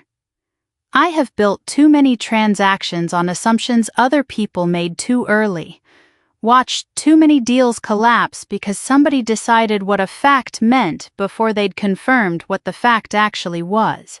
I only wrote the name down and the address beneath it, and closed the laptop. Outside, a neighbor's dog barked twice at nothing and went quiet again. I sat at my kitchen table a while longer, tea gone cold beside the reference form I'd signed 4 years ago without a second thought, and let myself feel, for the first time since the notification that morning, not shock anymore, but something colder and more useful. I was going to find out exactly how far back this went, and I was going to do it the way I did everything that mattered, one verified fact at a time, starting with the people closest to it. Caleb walked through the door the next evening a little after 7, still smelling faintly of the station, his eyes doing that quick scan of the kitchen he always does when he's been gone 24 hours, checking for anything that changed while he was away. This time, plenty had. I'd waited to tell him in person. Not because I didn't trust him with it over the phone, but because some things deserve a face across the table instead of a voice through a speaker. And this felt like one of them. I'd laid the printouts out in order before he even took his boots off. The credit report, the dispute confirmation, my legal pad, with Sunridge Notary and shipping written near the bottom in my own handwriting, underlined once, nothing more. He read through it standing up, jacket still on. One hand braced on the back of a kitchen chair. I watched his face while he read, the way I always do, because Caleb doesn't perform his reactions. Whatever showed up on his face was the honest, unfiltered version. And what showed up was a slow tightening around his jaw. No gasp, no raised voice, just a stillness settling over him the longer he read. When he finished, he set the pages down carefully, squared at the edges, the way I would have done it myself. $16,500, he said. Not a question. Just letting the number sit in the room where I could hear someone else say it out loud. In 11 days I never knew about. He pulled out the chair and sat down across from me instead of beside me, which I noticed because it meant he wanted to look at me directly while we talked this through, not shoulder to shoulder like we were facing the same wall. Caleb runs into burning buildings for a living. He has told me before that the worst thing you can do inside one is decide, before you've finished assessing it, which direction the danger is coming from. You clear the room you're in first. You don't chase the fire to the room you assume it started in. Okay, he said. Walk me through what's actually handled and what's still open. I told him. The hold on the account. The fraud review opened that morning. The dispute form already submitted with everything attached. The alibi I could prove down to the minute. He nodded through all of it, asking short, specific questions. None of them about who I suspected. None of them about my father. Though I knew the shape of that question was sitting right behind his teeth the whole time. What do you need from me tonight? He finally asked. Not eventually. Tonight. It was the same question he'd asked me 5 weeks earlier, after the trust conversation, and it landed the same way it had then, like a hand placed flat and steady on something that had been spinning. I don't know yet, I admitted. I think I need to not be the only person who's seen all of this laid out at once. Then I've seen it, he said. All of it. And for what it's worth, none of it changes anything about the wedding, unless you decide it does. That's your call, not theirs, and not mine either. I hadn't realized until he said it, how much I'd been quietly bracing for him to suggest we slow down, postpone something, treat the discovery of a fraudulent loan as some kind of omen about the family I was marrying into his life alongside. He didn't. He said it like a man clearing a room, methodically, checking each corner before deciding there was nothing in it worth panicking over. I keep thinking about the reference form, I said, the one I signed for Paige 4 years ago. If that's really where the signature came from, then whoever used it either found it themselves, or someone handed it to them. You think it's your dad? I think it fits the shape of what he's already tried once. Caleb didn't argue with that, and he didn't rush to agree with it either. He sat with it the way I'd sat with the Sunridge address the night before, turning it over without deciding what it meant before the facts were finished arriving. Whatever you find out, he said, we handle it the same way we handled the last thing, one fire at a time. You don't fight the whole building. You fight what's actually burning in front of you, and you get everybody who isn't burning yet out of the way first. It wasn't poetry. Caleb never talks in poetry. which is part of why I trust every word he says. But something in me loosened slightly, hearing him say it. The particular kind of relief that comes from realizing you're not the only person holding the weight of a thing anymore. Even if you're still the one who has to decide what to do about it. We ate dinner late that night, something simple I barely tasted. And afterward he sat beside me on the couch while I drafted the outline of what I still needed to do. Confirm the dispute was processing correctly. Talk to Paige, because whatever role she'd played, she deserved to hear it from me before she heard a version filtered through our mother. And, eventually, unavoidably, talk to my father. Though neither of us said his name again for the rest of the night, I fell asleep faster than I expected to, Caleb's hand resting over mine on top of the blanket. And for a few hours, at least, the number stopped following me into my dreams. I woke up before Caleb, made coffee I actually drank this time, and decided somewhere between the first cup and the second that I wasn't going to wait for the right moment to talk to my father. There is no right moment for a conversation like that. There is only the moment you finally stop rehearsing it in your head and pick up the phone. He answered on the third ring, his voice carrying that easy warmth he always leads with, the one that used to make me feel safe before I learned to listen past it. "Morning, sweetheart. Everything okay? I need to ask you something, and I need a direct answer," I said. No greeting back, no easing in. "Did you apply for a loan using my name?" The pause on the other end lasted just long enough to tell me everything the words that followed tried to walk back. "Renee, it's not what you're picturing." That's not an answer to the question I asked. There was a business logistics issue with Paige's suppliers.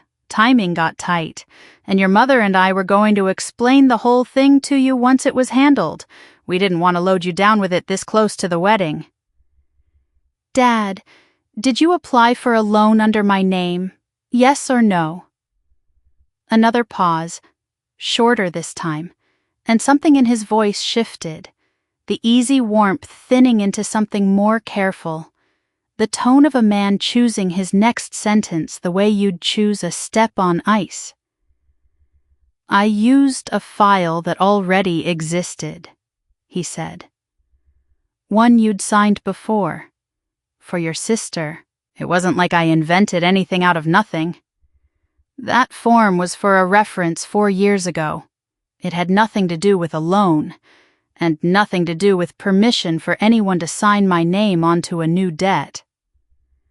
I know how it looks." "I'm not asking how it looks. I'm asking why you thought you were allowed to do it." He exhaled, long and heavy, the sound of a man settling into an explanation he'd clearly practiced.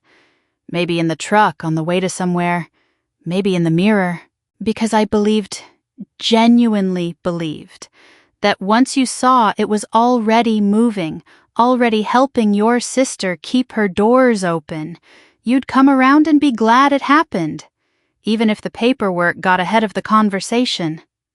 I thought I was buying us time, not stealing anything. I always intended for you to know eventually. Eventually isn't consent, Dad. Eventually is just a word you use so you don't have to ask permission before you take something. That's not fair.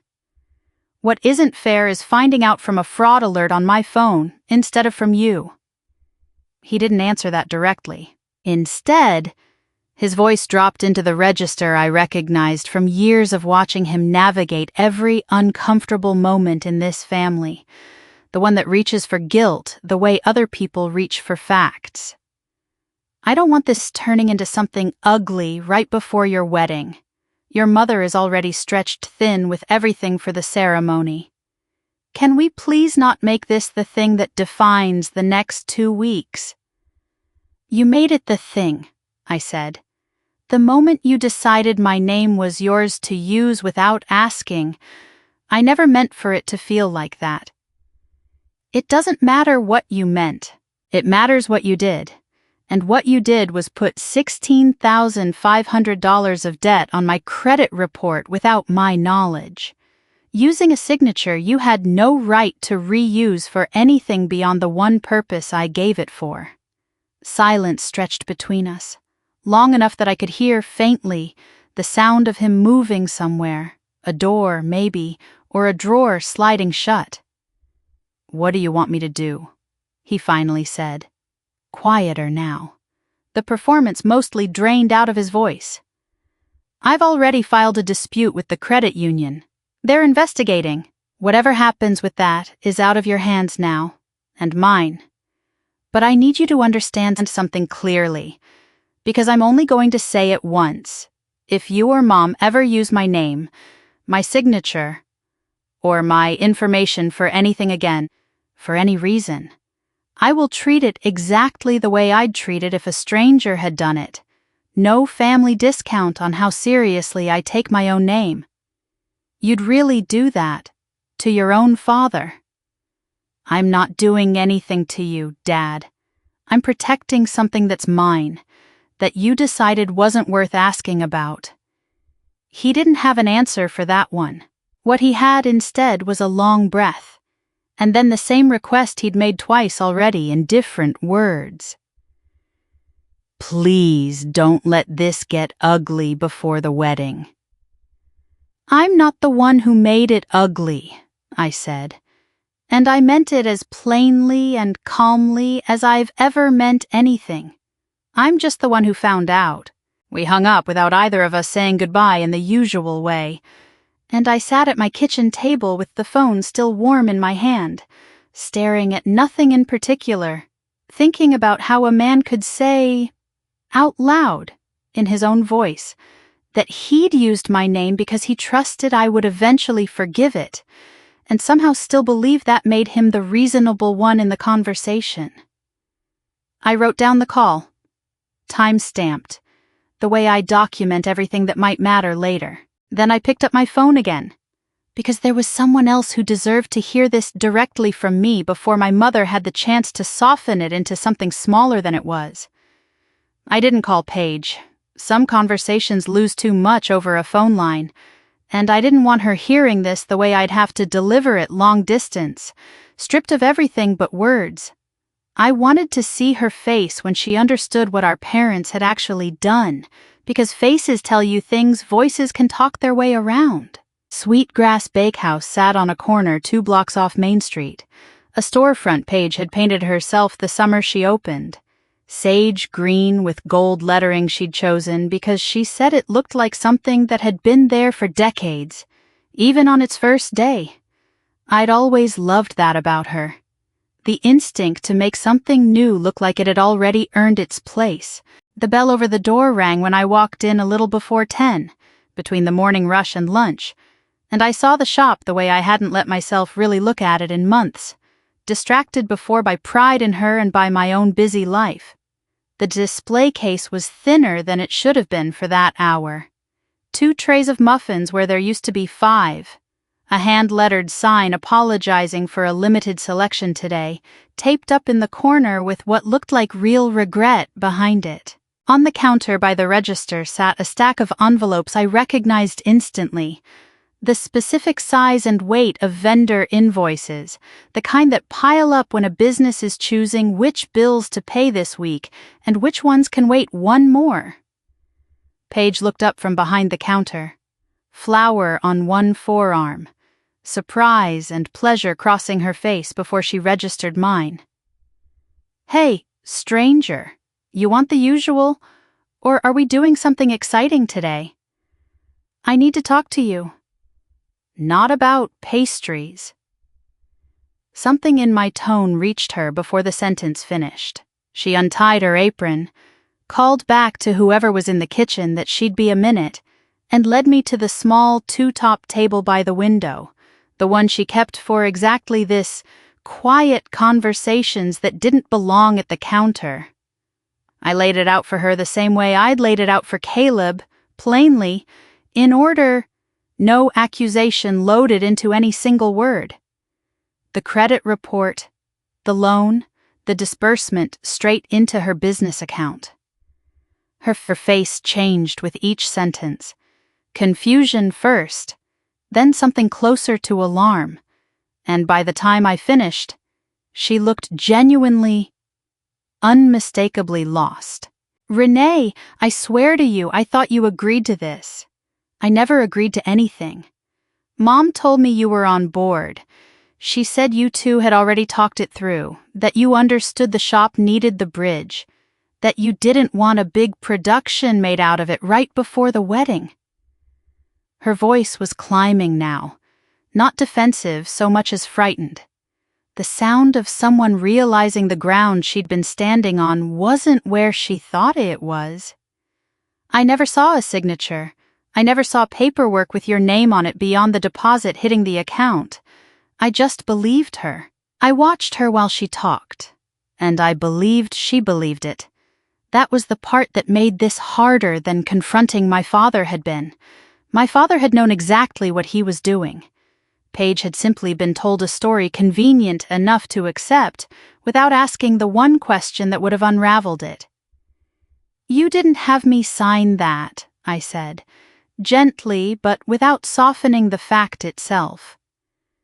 "Nobody had me sign anything. Somebody used a form I signed for you 4 years ago, for something completely different, and reused my name on a loan I never saw until a fraud alert hit my phone." She went pale in a way I hadn't seen since we were kids, since the year our grandmother's illness turned every phone call into a countdown neither of us wanted to name. "Oh my God, Renee, I would never have let that happen if I'd known. You have to believe that." "I do believe that." And I did. Whatever else was true about my sister, about the years of being handed the softer version of every hard thing, about the ease with which she'd let herself be positioned as the one who needed protecting, I didn't believe she'd have knowingly signed her name to stealing mine. I looked around the shop again, at the thin display case, the stacked envelopes, the small handwritten sign apologizing for less than there should have been. Whatever our parents had told themselves about buying time, about a bridge loan that would quietly fix itself before anyone noticed. The truth sitting in front of me was a business already further underwater than anyone in my family had been honest with me about. "How bad is it?" I asked her, not an accusation, a real question, the kind I'd ask a client sitting across from me with numbers that didn't add up, when the kindest thing I could offer them was the truth instead of comfort. Paige looked down at her hands, flour still dusted across one knuckle, and didn't answer right away. "Bad enough that I stopped opening some of the mail," she finally said. So quietly, I almost missed it under the espresso machine hissing behind the counter. "I didn't want to know the number. I think somewhere. I knew if I asked too many questions about where help was coming from, I might not like the answer." I reached across the small table and put my hand over hers, flour and all. "I'm filing the dispute regardless," I told her. "The debt is going back to whoever actually took it out. But you and I need to have a longer conversation soon about what's actually happening here, without Mom or Dad managing what either of us gets to know." She nodded, eyes wet, and for the first time since I'd walked through that door, I saw something in my sister's face that looked less like a woman defending our parents, and more like a woman starting, slowly, to wonder how much of her own story she'd never been shown. I sat in my car outside the bakery for a few minutes before I drove anywhere, letting the conversation with Paige settle before I asked myself to think clearly about anything else. Then I did what I always do when a day threatens to run away from me emotionally. I went back to the paperwork, because paperwork doesn't get to have feelings about what happened, and neither, for the length of time it takes to finish it, do I. Back at my desk that afternoon, I opened the dispute form the credit union had sent and began building the file the way I build every file that has to hold up under scrutiny, one confirmed piece at a time. I attached the credit report entry, highlighted exactly where I'd flagged it 2 days earlier. I attached my timesheet from the Thursday in question, the one showing me seated at a conference table with a retired couple at 10:14 in the morning, the same minute someone 11 minutes from my parents' house had submitted an application using my name. I attached the signing log from that appointment, time-stamped independently by the notary system, a record that existed whether I asked for it or not, which made it worth more to me than almost anything I could have said in my own defense. And then, because I keep records the way other people keep photographs, I went back through my email and found the message from 5 weeks earlier, the one I'd sent the night my father first asked me to sign off on modifying my grandmother's trust. I had written it clearly then, never imagining I'd need it as evidence of anything beyond my own peace of mind. I don't agree to amend the trust. I attached that too, not because the credit union cared about a family trust dispute, but because it established, in writing, dated and time-stamped, that I had already refused my father something once before. In the same window of time, someone decided to take what I wouldn't give. Pattern matters. In my line of work, a single strange transaction can be an accident, a clerical mistake, a coincidence you're almost embarrassed to have flagged once someone explains it. A second one, shaped the same way as the first, aimed at the same signature, arriving in the same narrow window of weeks. Stops being an accident and starts being a decision somebody made on purpose. Twice, with enough time between the two attempts to have reconsidered and chosen not to. I submitted the dispute a little after 4. Read the confirmation twice to make sure every attachment had actually gone through, and sat back in my chair for a moment, feeling the particular kind of tired that comes after doing something correctly instead of doing something quickly. Old habits don't turn off just because the immediate crisis is handled. Before I closed my laptop, I found myself opening a browser tab I hadn't planned on opening. The county recorder's public search portal, the same system I use dozens of times a week to check liens, deeds, and filings on properties that have nothing to do with my own life. I typed in my grandmother's name, Vivian Calloway. I'm not sure I could explain, if someone had asked me right then, exactly what I expected to find. Some part of me, the part that had just spent 2 days learning how easily a piece of paper from years ago could be reused for something it was never intended for, wanted to be certain that nothing connected to the trust had moved without my knowledge the same way the loan had. It felt less like suspicion and more like due diligence, the kind I'd run on any file where I already knew one irregularity existed. Nothing came back. No new filings, no modifications recorded, no amendments logged against the trust or the property it held. The last entry on record was the original filing from years earlier, exactly where it should be, untouched. The same document number and recording date I remembered from the one time I'd pulled the file myself. Back when Vivian was still alive and the whole arrangement was still hypothetical instead of something 2 grown women would eventually have to divide. I closed the tab and told myself that was a good sign, and mostly, I believed it. The trust was fine. My father had gone after something else instead, something smaller and easier to reach, my credit rather than my grandmother's estate. And the fact that this particular door was still locked felt, in that moment, like proof the worst version of my fears hadn't happened. What I didn't understand yet.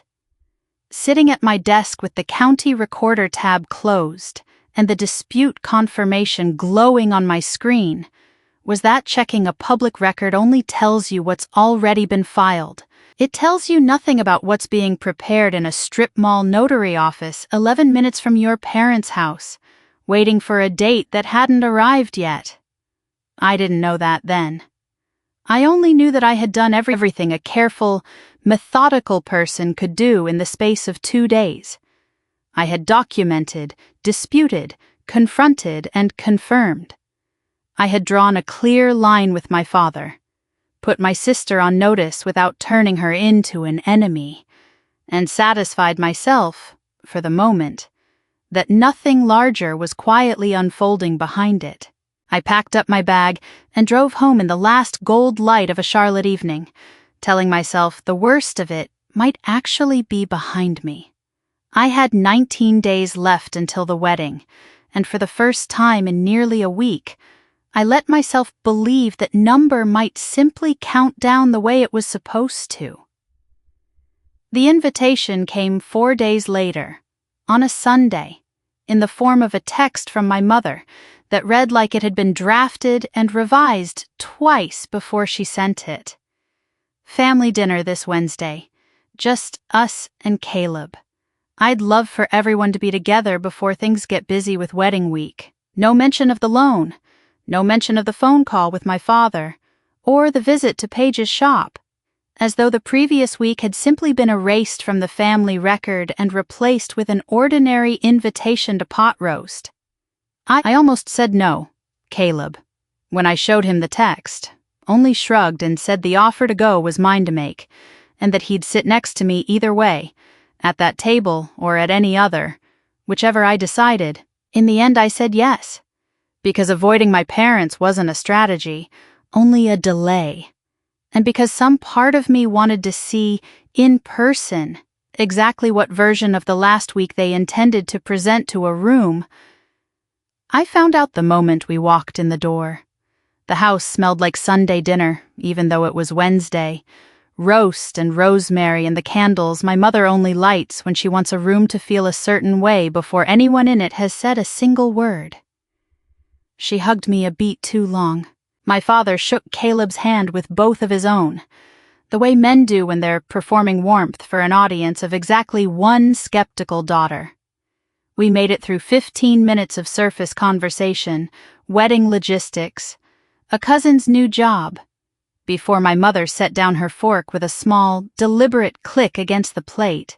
I want to say something, and I want to say it because I love this family and I love you both, she began, looking at me, then at Caleb, then back at me. And I think it's important we don't let something get blown out of proportion right before the happiest week of your life.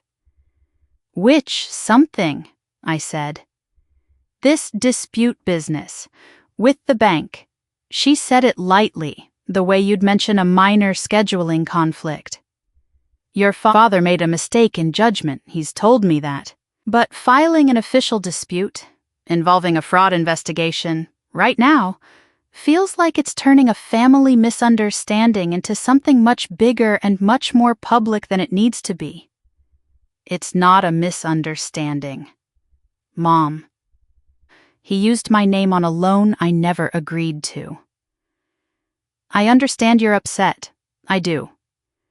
But think about what this does to the family, right when everyone's looking at us. Right when Paige is already struggling and your father is trying to fix it. Her voice stayed warm the entire time, which somehow made it harder to sit through than if she'd raised it. Can't the dispute wait until after the wedding, just a few weeks, so we can all get through this one thing together?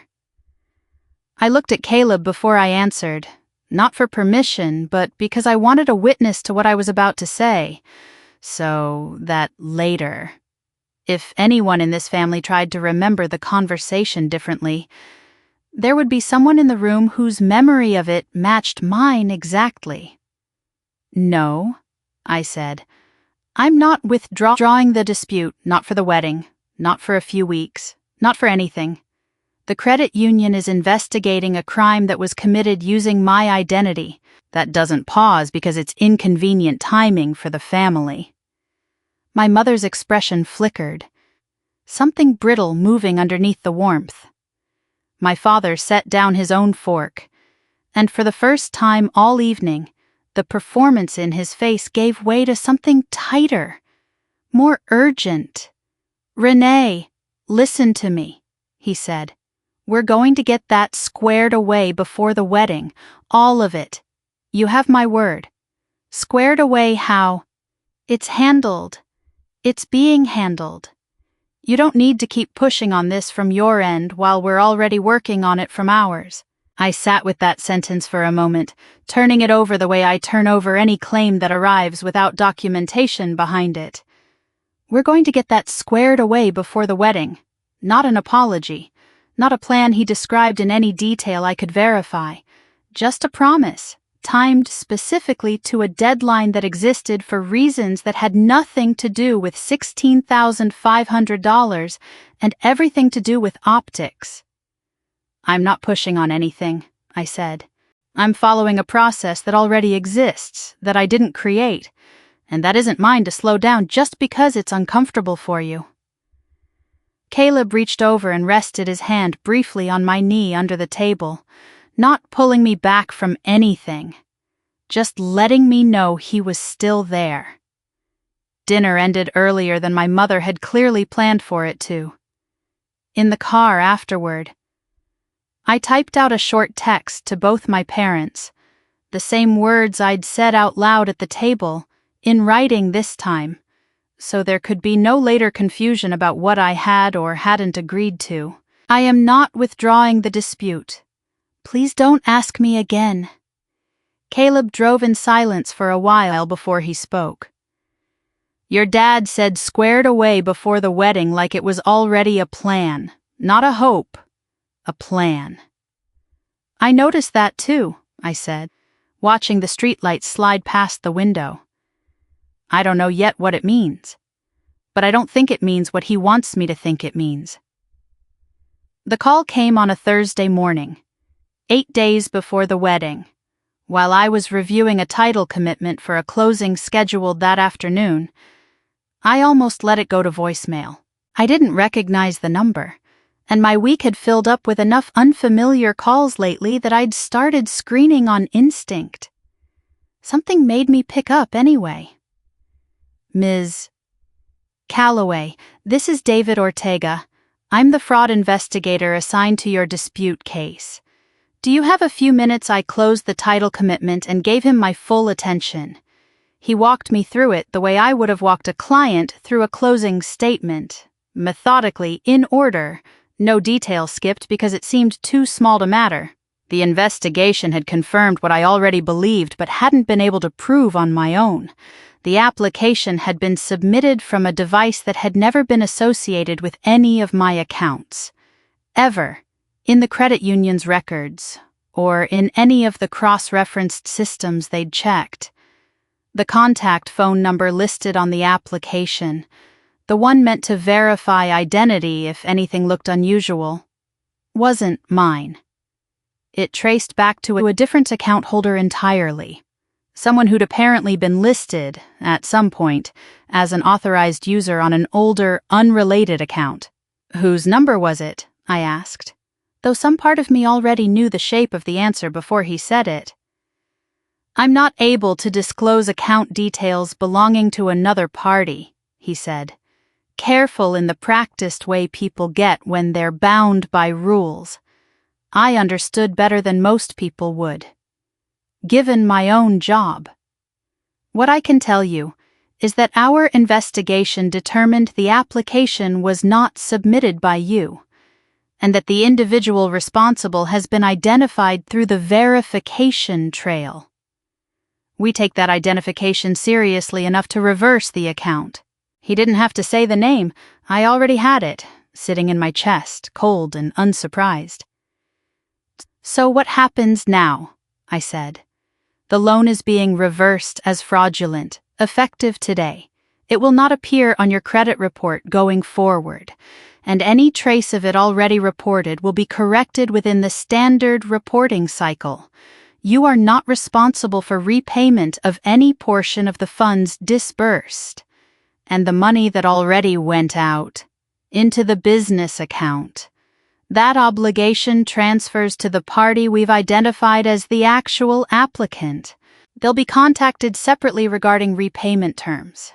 That part isn't something I can walk you through since it isn't your account anymore, but I wanted you to hear directly from me that this is closed on your end.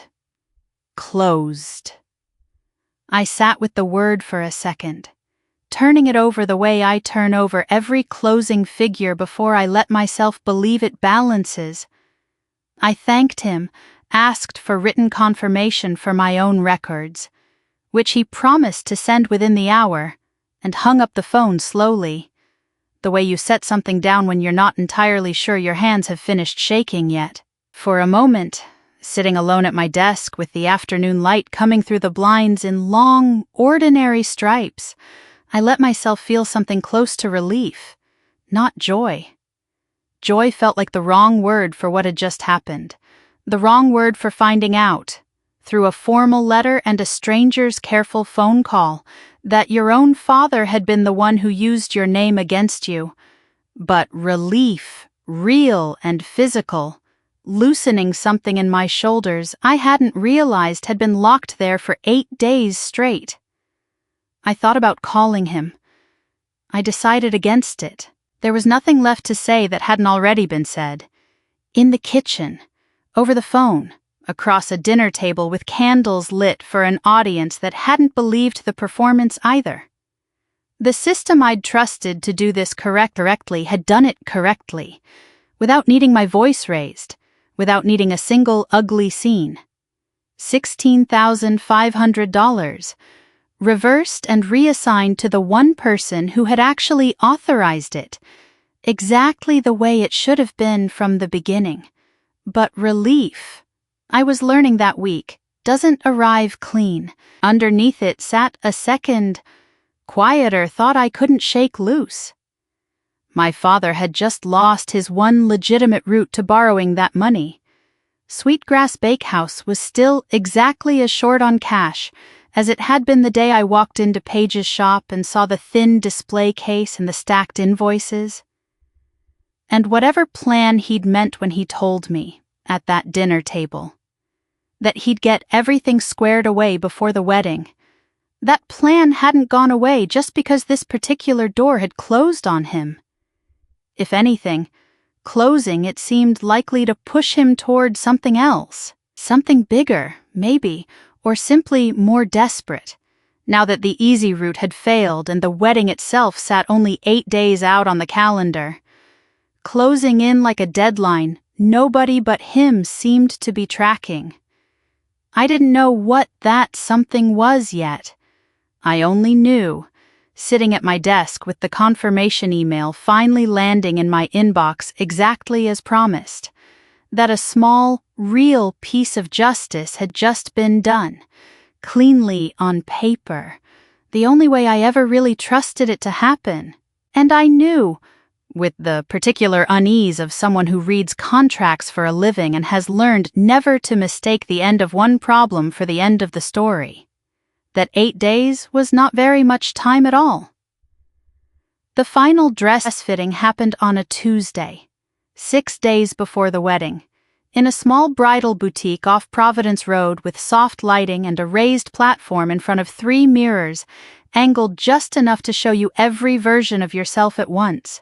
Sophie came along, sitting in the velvet chair by the window with a coffee she barely touched, offering opinions on the veil length that I mostly agreed with because agreeing felt easier than deciding anything else that week. The seamstress pinned the last small adjustment at the waist, stepped back, and told me, with the particular satisfaction of someone who takes real pride in getting things exactly right, that the dress was finished. Nothing left to alter, nothing left to wait on. I stood on the platform a moment longer than I needed to, looking at myself in a dress I'd chosen almost a year earlier, before any of this had started, back when a wedding was still just a wedding, and not also, somehow, a stretch of weeks I'd spent building files and confirming dates and learning things about my own family I'd have preferred not to know.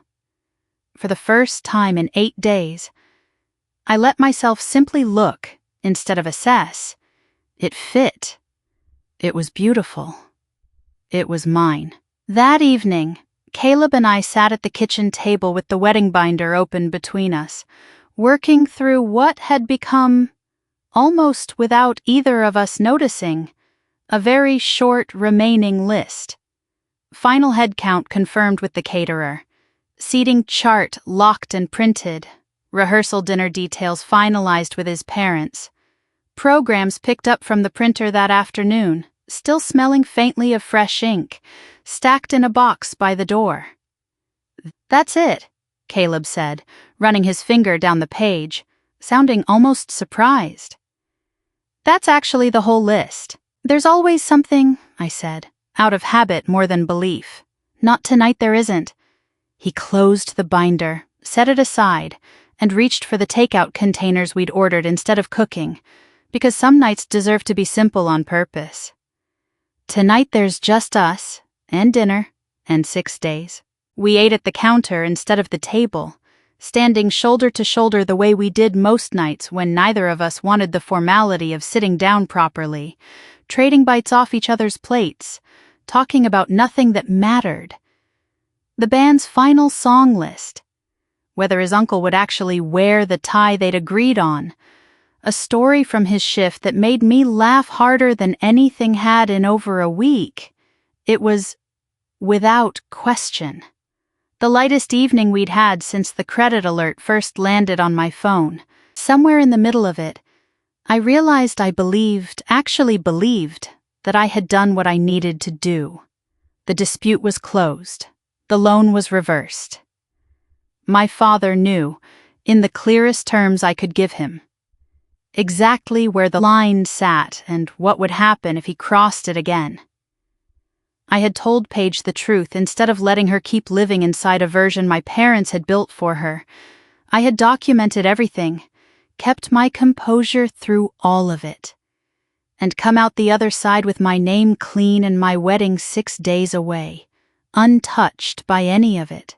I felt, for the first time in what had genuinely started to feel like a very long stretch of weeks, safe. Caleb noticed. He always notices. "You look lighter tonight," he said, setting his fork down, studying me with the same careful attention he brings to everything, the kind that used to feel like too much scrutiny back when we first started dating, and now just felt like being fully seen. "I think I actually am," I said. "I think we're going to be fine."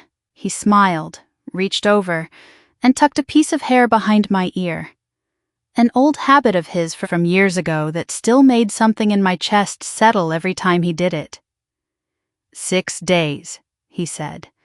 Then it's just you, me, and whatever ridiculous dance my mother's insisting we learn for the first song. I laughed. And for a while after that, we didn't talk about my parents at all. It was only later, long after Caleb had fallen asleep, that a small detail surfaced in my mind. Unbidden, the kind of thing your attention files away without asking permission and hands back to you at the worst possible hour. When Sophie and I left the boutique that afternoon, my father's truck had been idling in the lot 2 doors down, parked outside a storefront I hadn't paid any attention to at the time. He'd lifted a hand in a small wave when he saw me, and I'd waved back, and it was only now, replaying the moment, that I noticed what I hadn't registered at the time. The same brown folder from the dinner table, sitting on the passenger seat beside him, close enough to reach without looking, and my father sitting unusually still behind the wheel, quieter than I'd ever seen him look doing something as small as waiting on a parked street. I hadn't thought much of it in the moment. There had been too much else that day demanding my attention, but lying awake now, 6 days from my wedding, in the dark, with Caleb breathing steady and even beside me, I found myself turning the image over once more before I let it go. A folder, kept close. A man who had gone unusually quiet in a room where he usually filled every silence with reassurance. I told myself it was nothing. I had learned, over the last 2 weeks, to trust facts over feelings. And I had no fact yet. Nothing written down. Nothing verified. Only a small, strange stillness in a man who was rarely still. So I closed my eyes. Let the thought go the way you let go of a loose thread you don't have time to pull just yet, and let myself fall asleep believing, for one more night, that the hardest part was finally, truly behind me. The 4 days after that passed the way I'd wanted the whole 2 weeks to pass. Quiet. Uneventful. A rehearsal walkthrough. A last dress steam. Nights that ended early because Caleb and I were, for once, simply tired instead of braced for something. I let the dispute, the loan, my father's strange stillness in that truck, settle into the part of my mind reserved for things already handled. Closed files. 2 days before the wedding, Marisol called from Cedar Hollow Estate, confirming logistics before 210 guests arrived. Near the end of the call, almost an afterthought, she mentioned it. Your mother reached out separately. She's planning a small family moment after the reception. Something sentimental. Asked that we keep it a surprise. Didn't want it mentioned to the bride ahead of time. I laughed a little, thanked her, and hung up. Some part of me, the part that had spent 2 weeks learning exactly how far my family would go without telling me first, set the phone down slower than I meant to, and sat very still before I picked it back up again. The morning of my wedding started with too much light and not enough coffee, which is exactly how I'd always imagined it, though nobody tells you that the excitement feels almost identical to nerves until you're standing in a hotel suite at Cedar Hollow Estate, with your hair half-pinned and your hands shaking for no reason you can name. Sophie had appointed herself general contractor of the morning. She moved through the suite with a clipboard she didn't need, checking items off a list she'd already memorized, herding the other 3 bridesmaids toward the mirrors, keeping the makeup artist on schedule, refilling my water glass every time I set it down and forgot about it. At one point she caught me staring at nothing. My dress still zipped into its garment bag on the closet door, and she crouched in front of me in her robe and said, "Hey, eyes here. You're allowed to just be happy today. That's the whole job." I laughed, and it came out shakier than I meant it to, and she didn't push. That was Sophie's gift, knowing exactly how much to say and when to stop saying it. I was happy. I want that on the record, because everything I'm about to tell you happened underneath a day that was, for most of its hours, genuinely joyful. My mother-in-law cried when she saw the dress. My father-in-law kept finding reasons to hug Caleb and then apologize for hugging him too hard. The florist arranged white ribbon around the spindles of a single chair at the head table. My name on a small card propped against the centerpiece. And when I walked past it on my way to get dressed, I felt nothing but the ordinary flutter of a woman looking at the seat she'd be sitting in as a married person for the first time in her life. There were 2 small things that morning that I noticed and let go of. The way you let go of 100 small things on a day with this much happening in it. The first was my father. Roy arrived at the suite door around 10 to walk me through the room layout one last time, something Marisol had already handled twice, and he was already dressed in his wedding suit, dark gray, a tie Diane had picked out 3 months earlier. He was also carrying the brown folder. I noticed it the way you notice a coat someone forgot to take off indoors. A small wrongness that doesn't rise to the level of a question. He'd carried that folder in the truck the day of my final dress fitting. He was carrying it now, tucked under one arm against the fabric of a suit that cost more than his monthly pension check. And I thought, distantly, that a man doesn't usually accessorize a wedding with paperwork. "Look beautiful," he said. and his voice caught in a way I hadn't heard from him in years. And for a second, the folder didn't matter at all, because he looked like a father looking at his daughter. Nothing more complicated than that. I hugged him. He held on a beat longer than usual. Then he checked his watch, said something about the timeline, and left, the folder still under his arm. And I turned back to the mirror and let the moment close over it. The second thing was my mother. Diane had called Marisol twice that week about seating, which wasn't unusual for her. She'd been managing this wedding like a campaign since the engagement, but that morning she called a third time, standing in the hallway outside the suite where I could hear her through the door. And I caught fragments of it. Something about the two chairs closest to the head table on the left side. Something about making sure specific names were placed there and not moved.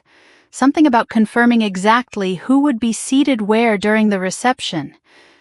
Down to the minute when she came in afterward, flushed and bright, I asked her, lightly, if there was a seating emergency I should know about. "Just want everything perfect for you," she said, and touched my cheek, and smiled the smile I'd known my whole life. The one that had gotten her through 30 years of church committee meetings and family dinners where nobody was allowed to say what they actually meant. "You have enough to think about today. Let me handle the small things." I let her handle the small things. That's what mothers of the bride are for, I told myself, smoothing a wrinkle out of my sleeve, checking the clock, thinking about vows and rings and the sound Caleb's voice made when he was trying not to cry in front of other people. I had spent 5 weeks building walls around every conversation with my parents, reading every text twice, keeping receipts of every promise. And on the one morning that mattered more than any of those weeks combined, I let both small wrongnesses slide past me without a second look, because I wanted, more than I wanted to be careful, to simply be a woman getting married. I think about that morning a lot now, not with regret. Exactly. There was nothing I could have done with a folder under an arm and a phone call about seating that would have stopped what came later. But I think about it because it's the last hour of that entire ordeal where I still had the luxury of not knowing, where the day was still only mine, before it became something my family had been quietly building toward for weeks, wearing the shape of my own wedding as its stage. By 11 o'clock, my dress was zipped, my veil was pinned, and Sophie was crying the good kind of tears. And I walked toward the ceremony, not thinking about brown folders or seating charts at all, thinking only that in 20 minutes I was going to marry a man who had never once, in 11 months, made me doubt where I stood with him. I had no idea how much that would matter before the day was over. The ceremony itself took 18 minutes, and I remember almost none of the words, only the shape of the day around them. Caleb's hand steady in mine, the officiant's voice going warm and distant at the same time, the way sound does when your whole body is busy being happy. My father walking me down a short aisle of white chairs, his arm rigid under my hand, and at the end of it handing me off to Caleb with a nod that looked, for one unguarded second, like relief. I didn't understand that look yet. I filed it away without meaning to, the way I file away every detail that doesn't fit. And then Caleb was sliding a ring onto my finger, and the officiant was saying we were married. And for a while nothing else in the world existed except that fact. The reception moved into the grand hall an hour later. 210 guests found their tables under strings of warm bulb lights, and the room looked exactly the way Caleb and I had wanted it. Elegant without performing for a camera, low florals so people could actually see each other across the tables, enough space between chairs that nobody spent the night apologizing for bumping someone else's elbow. Marisol had a film crew running 2 cameras, one fixed on a tripod near the back wall to catch the room as a whole, the sweep of toasts and dancing later, and one roaming, carried by a young man in a black polo who moved between tables catching candid moments, laughter, a grandmother wiping her eyes, my new mother-in-law refilling wine she didn't need refilled. I remember thinking, somewhere in the back of my mind, that we'd have good footage. I didn't think about it any further than that. Dinner service started with the kind of noise a happy room makes. Silverware and low conversation and someone's toddler laughing 3 tables back loud enough that half the room turned to smile at him. Caleb sat beside me at the head table, his hand resting on my knee under the tablecloth most of the meal. And I was somewhere between the salad course and the entree, mid-sentence with Sophie about the band's set list. When I noticed his attention had drifted, I followed his eyes. Near the service doors at the back of the hall, half hidden by a folding partition the venue used to screen the kitchen staff's comings and goings, my father was standing with my mother and my sister. It wasn't unusual, on its own, for the 3 of them to step away from a table during a long reception. What caught Caleb's attention, and then mine, was the shape of it. Roy's shoulders were pulled tight, his head bent low toward Diane's, and Paige stood a half step back from both of them with her arms crossed over her stomach, in a way that read less like comfort and more like bracing for something. Diane's mouth was moving fast, low, insistent. Roy shook his head once, sharply, the kind of no that isn't really a no, just a man buying himself another few seconds before he agrees to something he doesn't want to agree to. "You see that," Caleb said, quiet, not turning his head. "I see it. You want me to go find out what it is I thought about it." Part of me wanted to, the part that had spent the last 5 weeks learning to read every whisper in this family like a closing document, hunting for the clause that would hurt me later. But it was my wedding day, an hour into my marriage, and the room around us was warm and loud and entirely unaware that anything at that back door mattered at all. "Not yet," I said. "Let's give it 10 more minutes before I go looking for problems that might not be problems." Caleb squeezed my knee once under the table and let it go, trusting my read the way he always did. And we turned back to the meal, to Sophie's story about the band nearly forgetting the first dance song, to the easy noise of 210 people enjoying themselves around us. But I kept one eye on that back corner without meaning to. The way you keep one eye on a stove you're almost certain you turned off. The 3 of them broke apart a few minutes later.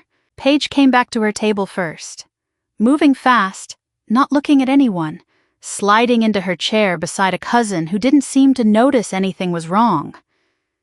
Diane returned next, smoothing her dress, resuming a conversation with the Hendersons 2 seats down as though she'd never left it, her laugh landing exactly where it always did, a half-beat too bright. My father came back last, and when he sat down, he didn't reach for his water glass or his fork. He sat very still, both hands flat on the table in front of him, staring at nothing, and it was the same stillness I'd seen through the windshield of his truck outside the bridal shop, 6 days before this one, when I'd told myself it meant nothing at all. I remember thinking, in the middle of my own reception, surrounded by everyone I loved, and half convinced the worst of this family's plans had already burned itself out with a fraud investigator's phone call 8 days earlier, that I still didn't know what I was looking at. I would know within the hour. I got up from the table a few minutes later, not because I'd decided to go looking for problems, but because the wedding coordinator waved me over from the edge of the dance floor with the particular urgency of someone who needs 60 seconds of your time before the band starts the next set. Marisol wanted to confirm the timing for the cake cutting, whether we wanted the lights dimmed for it, whether my father-in-law was still planning a second toast. I answered her questions on autopilot, my mind still half on that back corner, half on my father's flat hands on the tablecloth. And the whole exchange took maybe 90 seconds. 90 seconds? That's all it was. When I looked back at our table, Paige was already standing there. She was standing beside the bride's chair. My chair. The one with the white ribbon tied around its spindles, and my name written on a small card propped against the centerpiece. Caleb was still seated beside it, and Paige had positioned herself just behind the empty seat, one hand resting flat on the top rail of the chair back, the same way she'd rested it in a moment I hadn't seen yet but somehow already recognized. The way your body recognizes a shape before your mind catches up to why. I stopped walking. I don't think I decided to. My feet just stopped 15 feet away, holding a glass of water I hadn't touched. And for a second the whole room narrowed down to that single image, my sister's hand on my chair, my new husband sitting beside it, and past them, at a table close enough to see everything. My mother, watching, smiling. Diane's smile was soft at first. Pleased, almost. The kind of smile a woman wears when a plan she's been building quietly for weeks finally reaches the moment she's been waiting for, and everyone around her is still too happy, too distracted by cake timing and dance floor logistics, to notice that a plan is even happening. I started walking again, faster now, though I still didn't understand what I was walking toward. Caleb saw me coming. I watched him see me, watched his eyes move from Paige's hand on the chair to my sister's face, to me crossing the room toward both of them. And something settled into his expression that I'd only seen once before, the night he told me he didn't think whatever my father was building was over yet, steady, unhurried. A man who'd already decided what he was going to do and was simply waiting for the right half-second to do it. I have replayed that walk across the dance floor more times than I can count since that day, trying to catch the exact moment I understood something was wrong, and I never can. There isn't one moment. There's just the accumulation of small, wrong pictures stacking on top of each other. Faster than a mind can sort them, my sister's hand where it shouldn't be. My mother's face turned toward it instead of toward me. My husband's stillness where I expected a smile. None of it, on its own, would have stopped a woman crossing a room. All of it together stopped me cold, 15 feet out, holding a glass of water I'd forgotten I was carrying. Then he reached down and pulled the chair out. The legs dragged a slow groove across the hardwood, the same sound I remembered from somewhere I couldn't place yet. And for one full second, nobody at that table moved. Paige's hand was still on the rail. The chair sat pulled open, empty, waiting, exactly the shape of an invitation. My mother's smile held perfectly still, stretched a half-degree too wide, the way a smile looks in the instant before someone realizes it's about to be taken away from them. I didn't know, in that second, what Caleb meant by pulling the chair out.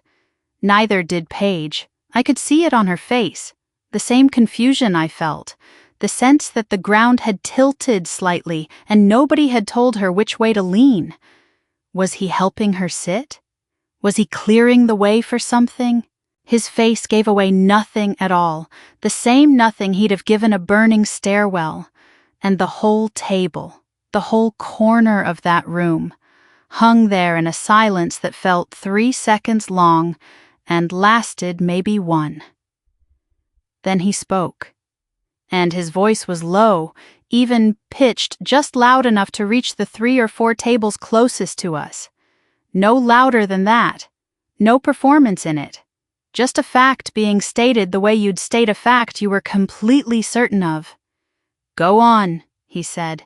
"Sit where they planned." The words landed strange, sideways, not quite what anyone expected to hear. For half a breath, I thought I'd misunderstood him. I watched Paige's face do the same math I was doing, watched her run those 5 words back through whatever she thought was about to happen, watched the exact moment they clicked into a shape that had nothing to do with hospitality and everything to do with being caught. My mother's smile didn't move yet. It was still there, still stretched. A photograph of itself. A half-second behind what her face was about to have to do next. Paige didn't sit. She didn't step back either. She stood frozen with her hand still on the chair rail, staring, not at Caleb, not at me, but past both of us, straight at our mother. The way you look at the person who told you a story was safe right before you find out it wasn't. Nobody at that table said another word. The band, 30 feet away, kept playing something soft and unbothered, and for one more breath the moment stayed exactly where it was, balanced, unresolved, my sister's hand still on my chair and my husband still standing beside it, waiting to see which way the next second would fall. Caleb didn't sit back down. He straightened instead, unhurried. The same way he moves when he's the first one through a door nobody else wants to walk through. And he reached past the centerpiece to the small wireless microphone the best man had used an hour earlier for his toast, still sitting there, forgotten, on the corner of the head table. He picked it up like it belonged to him. In that moment, I suppose it did. The band was still playing when he switched it on. Some low, easy cover the guests had barely been listening to. Dinner hour music, background music. It didn't stay background for long. The small pop of a live microphone cuts through a room the way almost nothing else does, and heads at the nearest tables turned before Caleb had even said a word. "No," he said. His voice came out through the speakers, steady, unhurried. No shake in it at all. And it carried across the whole hall in a way that made the band's guitarist glance over mid-chord and let the note die out early. "Keep going," he said. "That's my wife's chair. I have tried, more times than I can count, to describe what happened in the half-second after those 5 words landed. And the truth is, I don't think language holds it well. It wasn't a gasp. It wasn't a scream. It was smaller and stranger than either of those things. A kind of collective intake of breath from 210 people who had, until that exact moment, been enjoying someone else's wedding, and who now understood, all at once, without anyone explaining a single detail, that they were watching something they weren't supposed to see. My father moved first. Roy came up out of his chair so fast the legs scraped backward across the hardwood and caught, tipping the whole thing sideways with a crash loud enough to turn even the tables that hadn't caught the microphone yet. He didn't say anything. He just stood there, half risen, one hand braced flat on the table, the chair lying on its side behind him like something shot out from under him, and for a second he looked less like a man reacting to an accusation and more like a man who'd been waiting, his whole life, for exactly this kind of sound to finally happen to him. My mother's grin died. I watched it go. I want to describe it accurately, because I've turned this exact image over in my mind more times than any other moment from that entire day. It didn't fade slowly. It didn't soften into worry the way a smile does when someone realizes a joke has gone wrong. It simply stopped. All at once, the muscles of her face letting go of a shape they'd been holding for weeks, and underneath it there was nothing rehearsed left at all. Just a woman standing at a wedding reception, caught, with 210 witnesses turning slowly toward her, one table at a time. That's the part I remember most clearly now. The turning. It didn't happen all at once. It rippled, table by table, the way attention moves through a crowded room when something has gone wrong at its center. Each cluster of guests catching the stillness of the cluster beside them before they understood why. Heads swiveling, Conversations dying mid-sentence, forks lowering halfway to mouths and staying there. Within maybe 10 seconds, most of that room, all 210 of them, had turned to look at the head table, at my father standing over a fallen chair, at my mother's face with nothing left on it, at my sister, frozen with her hand still on the rail of a chair that had never, not for 1 second, actually belonged to her. I didn't move toward any of it. I want that clear, because I think it matters. Maybe more than anything else that happened that day, I didn't run forward.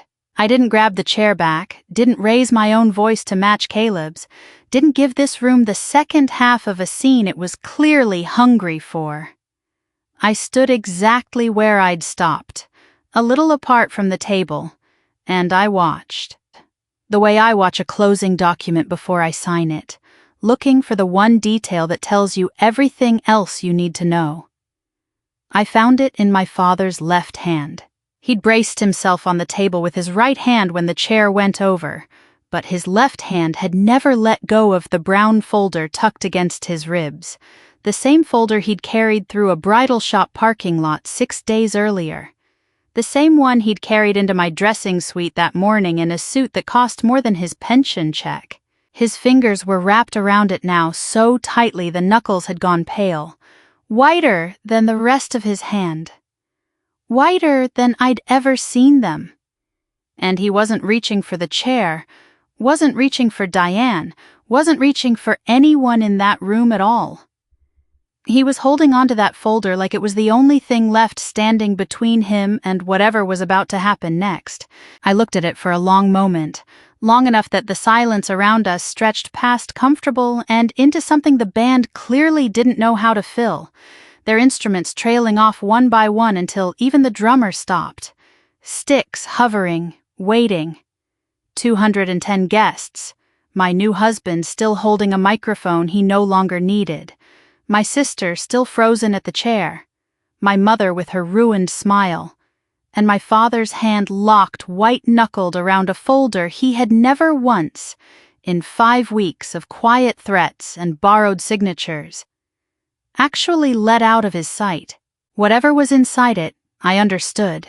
Standing very still in my wedding dress in front of everyone I loved was the reason for all of it. Every phone call, every diner conversation, every folder on a truck seat outside a dress shop.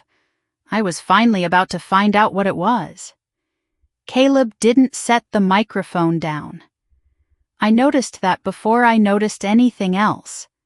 Before the murmur of the room fully caught up to what had just happened at our table, he held it loosely at his side. Not pointed at anyone, not raised for a fight, but close enough to his mouth that anyone still holding on to some hope this could pass as a misunderstanding understood, immediately, that it wasn't finished yet. He looked at my sister. "What happened after you sat down?" "Paige," he said. Not loud, not cruel. He asked it the same way he asks a question at a house fire when he's trying to figure out where the smoke is thickest, calm, direct, built for one purpose only, which is getting an honest answer out of a situation everyone else wants to talk around. The microphone carried it to every table in that hall anyway, whether he meant it to reach that far or not, and 210 people who had come here to eat prime rib and watch 2 people they loved get married were now leaning forward in their chairs, waiting on my sister's answer like it was the only thing happening in Charlotte that night.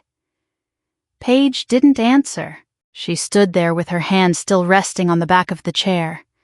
And for a moment I thought she might simply refuse to speak at all, might let the silence do what silence in this family had always done, smooth itself over. Get absorbed into small talk, disappear by morning the way every hard conversation in this house of ours had always somehow managed to disappear. I watched her throat work once, twice, no sound coming out either time. My mother filled the gap instead. Of course she did. Diane had spent 30 years filling gaps like this one, and her body seemed to move into the role before her mind had fully decided to. She laughed. It came out too fast, too bright, pitched a half register higher than her normal voice.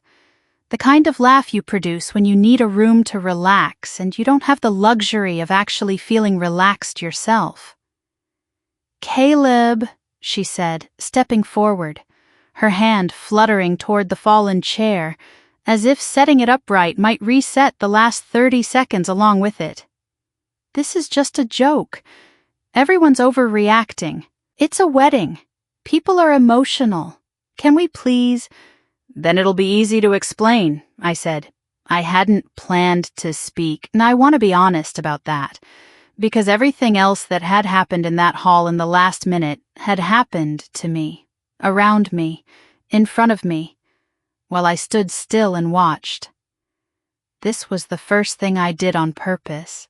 My voice came out quieter than Caleb's, no microphone behind it, but the room had gone so silent by then that it carried anyway. All the way to the back tables, all the way to the 2 cameras still rolling, one fixed and steady on its tripod, one now held completely still by the young man in the black polo who had apparently understood, faster than most of the guests, that this was no longer background footage. Diane's mouth opened and then closed again. "It's nothing, Renee." She tried, softer now, aimed only at me, an old, familiar frequency I recognized from 32 years of being told to let things go. "Can we not do this here, please? Not tonight, of all nights." "You're the one who did it here," I said. I just asked for the joke to be explained. I watched something crack across my sister's face while my mother searched for her next sentence and didn't find one fast enough. Paige had gone the color of the tablecloth. All the warmth drained out of her in a way that had nothing to do with the lighting. Her eyes moved from Caleb, still holding that microphone, steady, unhurried, waiting, to me, standing a few feet away in my wedding dress with my hands loose at my sides, not shouting, not crying, just waiting the exact same way he was. And then, finally, to our mother, whose composure was coming apart in real time in front of 210 witnesses and a rolling camera. Something in that last look told me Paige wasn't protecting Diane anymore. Whatever loyalty had gotten her to stand beside that chair in the first place, whatever version of the plan she'd been handed and told to trust, it had cracked open the second Caleb asked her a direct question, and our mother had reached for a joke that wasn't funny to anyone in that room. My father hadn't spoken at all. He stood a few feet from his overturned chair, both hands wrapped around that brown folder now, no longer just his left, his whole body angled slightly away from the head table, as though some part of him was already calculating an exit that didn't exist, not with 210 people between him and any door. The band still hadn't started playing again.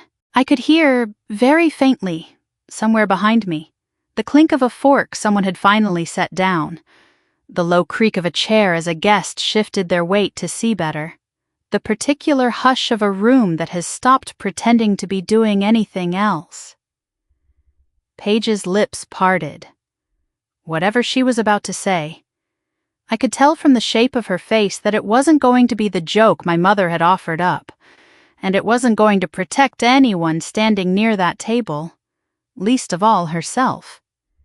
"Mom told me," she started, and then stopped. Her voice already shaking on 4 words. The room, if it was possible, went even quieter. "Mom told me," Paige said again. And this time the sentence kept going, spilling out of her faster than she seemed able to control. The way words come when a person has been holding them in so long the holding itself has become the heaviest part. "Mom told me it would look bad if I sat there and everyone saw it. And then Renee made a scene about it in front of everyone. It would look bad for her, not for us. She said Renee would rather sign than let 200 guests watch her fight her own sister over a chair at her wedding. The room didn't gasp. It was quieter than that, a kind of collective stillness. 210 people holding their breath at once so they wouldn't miss the next word. Sign what? Caleb asked, though I think, by then, most of that room already knew. Paige's eyes found mine, not our mother's, not Caleb's, mine. And I understood. In the half-second before she said it, that whatever came out of her mouth next wasn't going to be a small thing, wasn't going to be the kind of family secret you could laugh off over coffee in 6 months and call water under the bridge. The trust, she said. Grandma Vivian's trust. Mom said if you saw me in your seat in front of everyone, you'd want to fix it fast, quietly, without making it a bigger thing than it already was. She said you'd sign whatever Dad put in front of you tonight, after the reception, before anyone else even noticed anything happened. She said it had to be tonight, before Monday. Before the notary's office opened Monday morning and the window closed, I felt something go very still and very cold inside my chest. The particular stillness of a person doing math they already know the answer to before the numbers finish lining up. Before Monday. Before the notary's office opened Monday morning, I thought of the word Sunridge, written in my own handwriting in a notebook at home. A phrase I hadn't understood the meaning of when I copied it down 3 weeks earlier, from a line on a loan confirmation email nobody was supposed to read closely. A processing branch reference. A strip mall address 11 minutes from my parents' house. I hadn't understood it then. I understood, standing in my wedding dress with 210 people staring at my family, that I was finally close enough to understand it now, and that whatever it meant, it wasn't going to be a coincidence. You knew, I said to Paige, quiet. Not the accusation it could have been, just a fact I needed confirmed out loud, in front of everyone. So there'd be no version of tonight where anyone could later claim I misheard. Not all of it, Paige said, and her voice cracked fully now, tears starting. Not the performative kind, not the kind she'd cried on the phone with me 5 weeks earlier when I'd confronted her about the group chat. This was different. This looked like a person watching the floor of her own life give way beneath her, in real time, in front of 200 people she'd have to see again at every holiday for the rest of her life. I didn't know about a document, like I swear to you, I didn't know there was a document. I just knew Mom wanted me at your seat when you came back, and I knew it was supposed to embarrass you into agreeing to something before the weekend was over. I thought it was just pressure. I didn't know they'd already... She stopped herself. Too late. Already. I turned to my father. He hadn't moved from where he stood beside his overturned chair, both hands still wrapped around that brown folder. And for the first time since the microphone had switched on, he looked directly at me. Not at Diane, not at Paige, not at the 210 faces turned toward him. Just me. And in his eyes I saw something I hadn't expected to see. Not defiance, not the wounded, aggrieved innocence he usually wore when I cornered him with a direct question. Just tiredness. The particular tiredness of a man who has spent 5 weeks building toward a moment he always half knew, somewhere underneath all his justifications, would end exactly like this. Renee, he said, and his voice, without the microphone, barely reached me at all. Let's not do this here in front of everyone. I'll explain everything, I promise you. Just not like this. You had 200 people planning to do it like this, I said. I'm only asking you finish what you already started.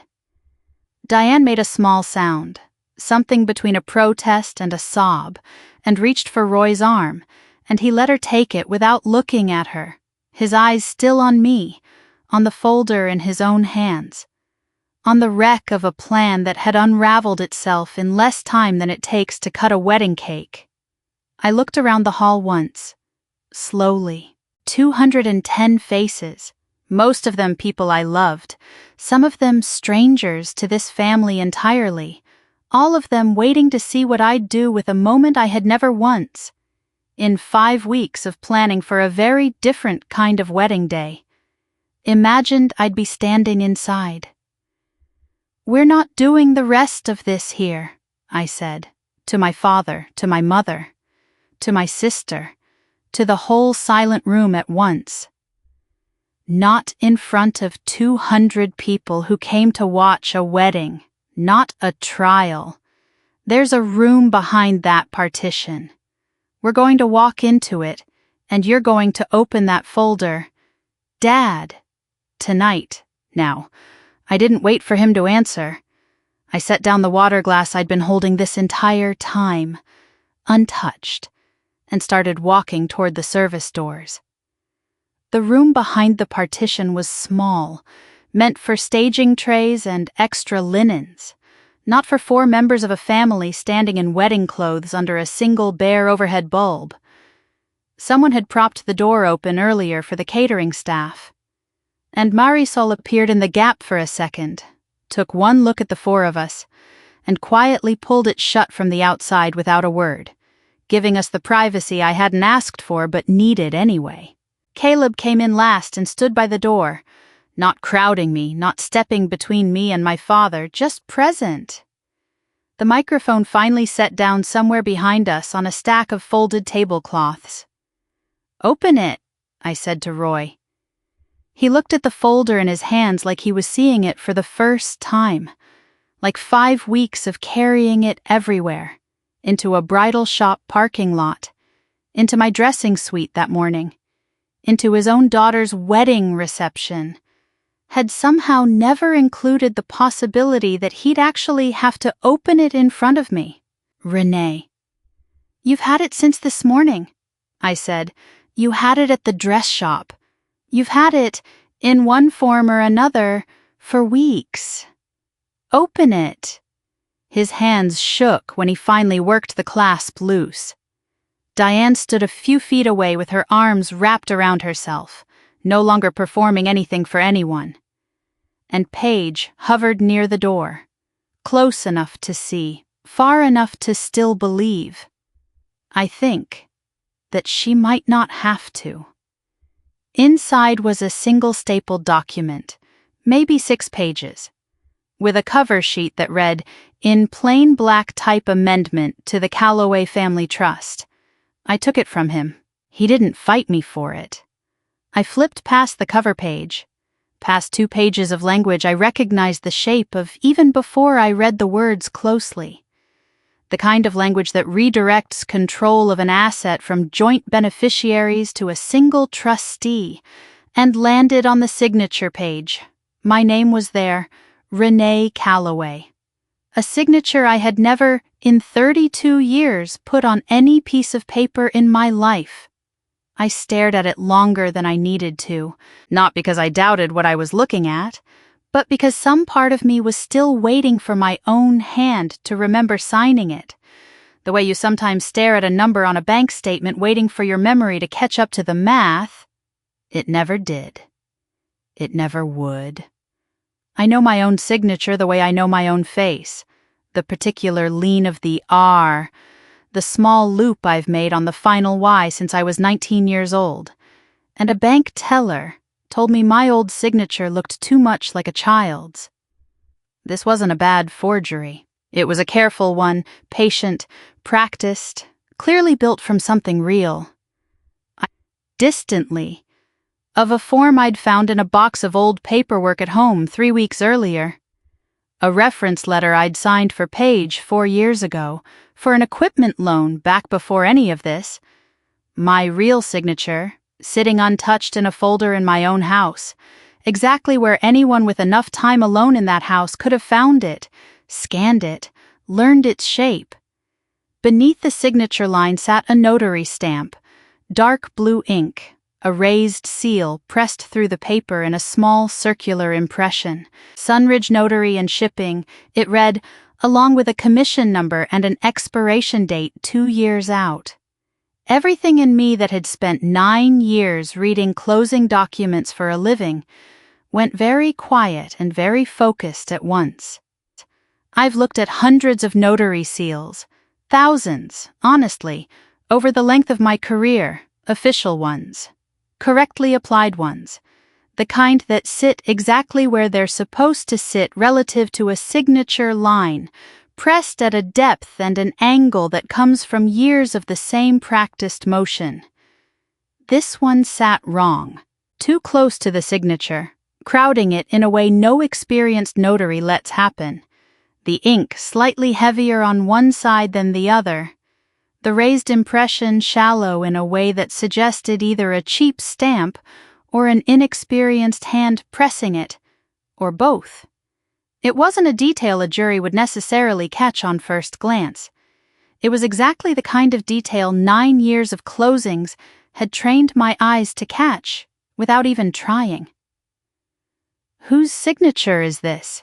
I asked, though I already knew the shape of the answer the same way I'd known it 8 days earlier on the phone with David Ortega. Nobody answered. Diane had started crying quietly.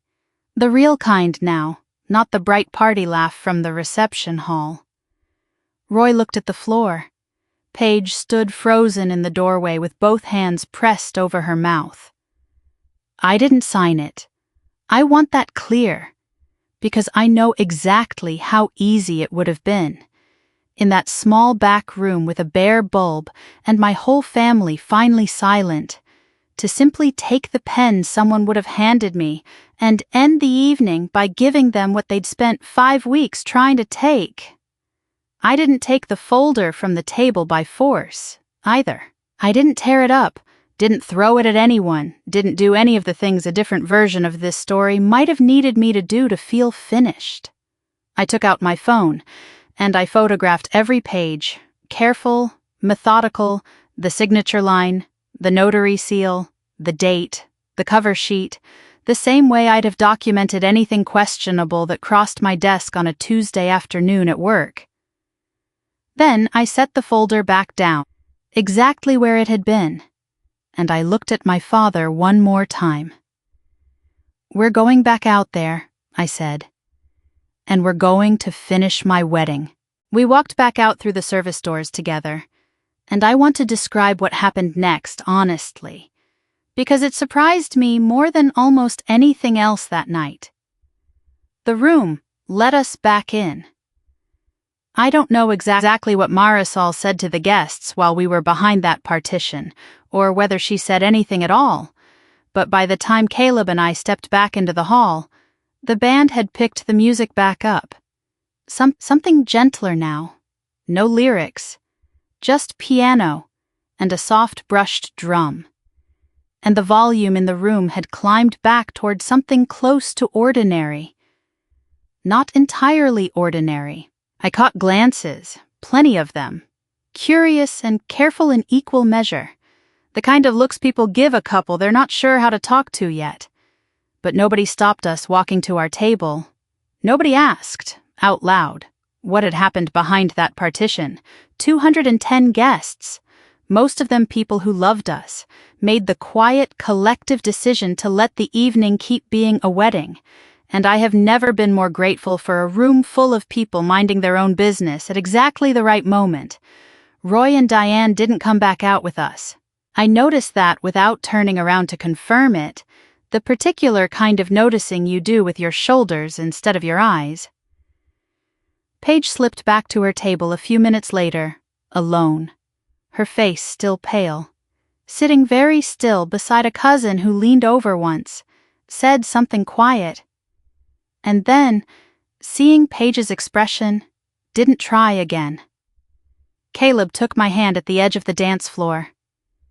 "Dance with me," he said. Not a question. Not really. He already knew what I needed before I'd figured it out myself. Which was, I think, the entire reason I'd married him 3 hours earlier. We didn't talk about the folder. We didn't talk about my father's hands or my mother's ruined smile or the word Sunridge sitting in my chest like a stone I hadn't finished carrying yet. We just moved. Slow, close. His hand warm against the small of my back. My forehead resting against his jaw the way it had 100 times before in 100 ordinary kitchens and hallways. Except this time we were doing it in front of everyone we loved, in a dress I'd never wear again, on the one night of my life built entirely for exactly this. "You okay?" he asked. Quiet. Just for me.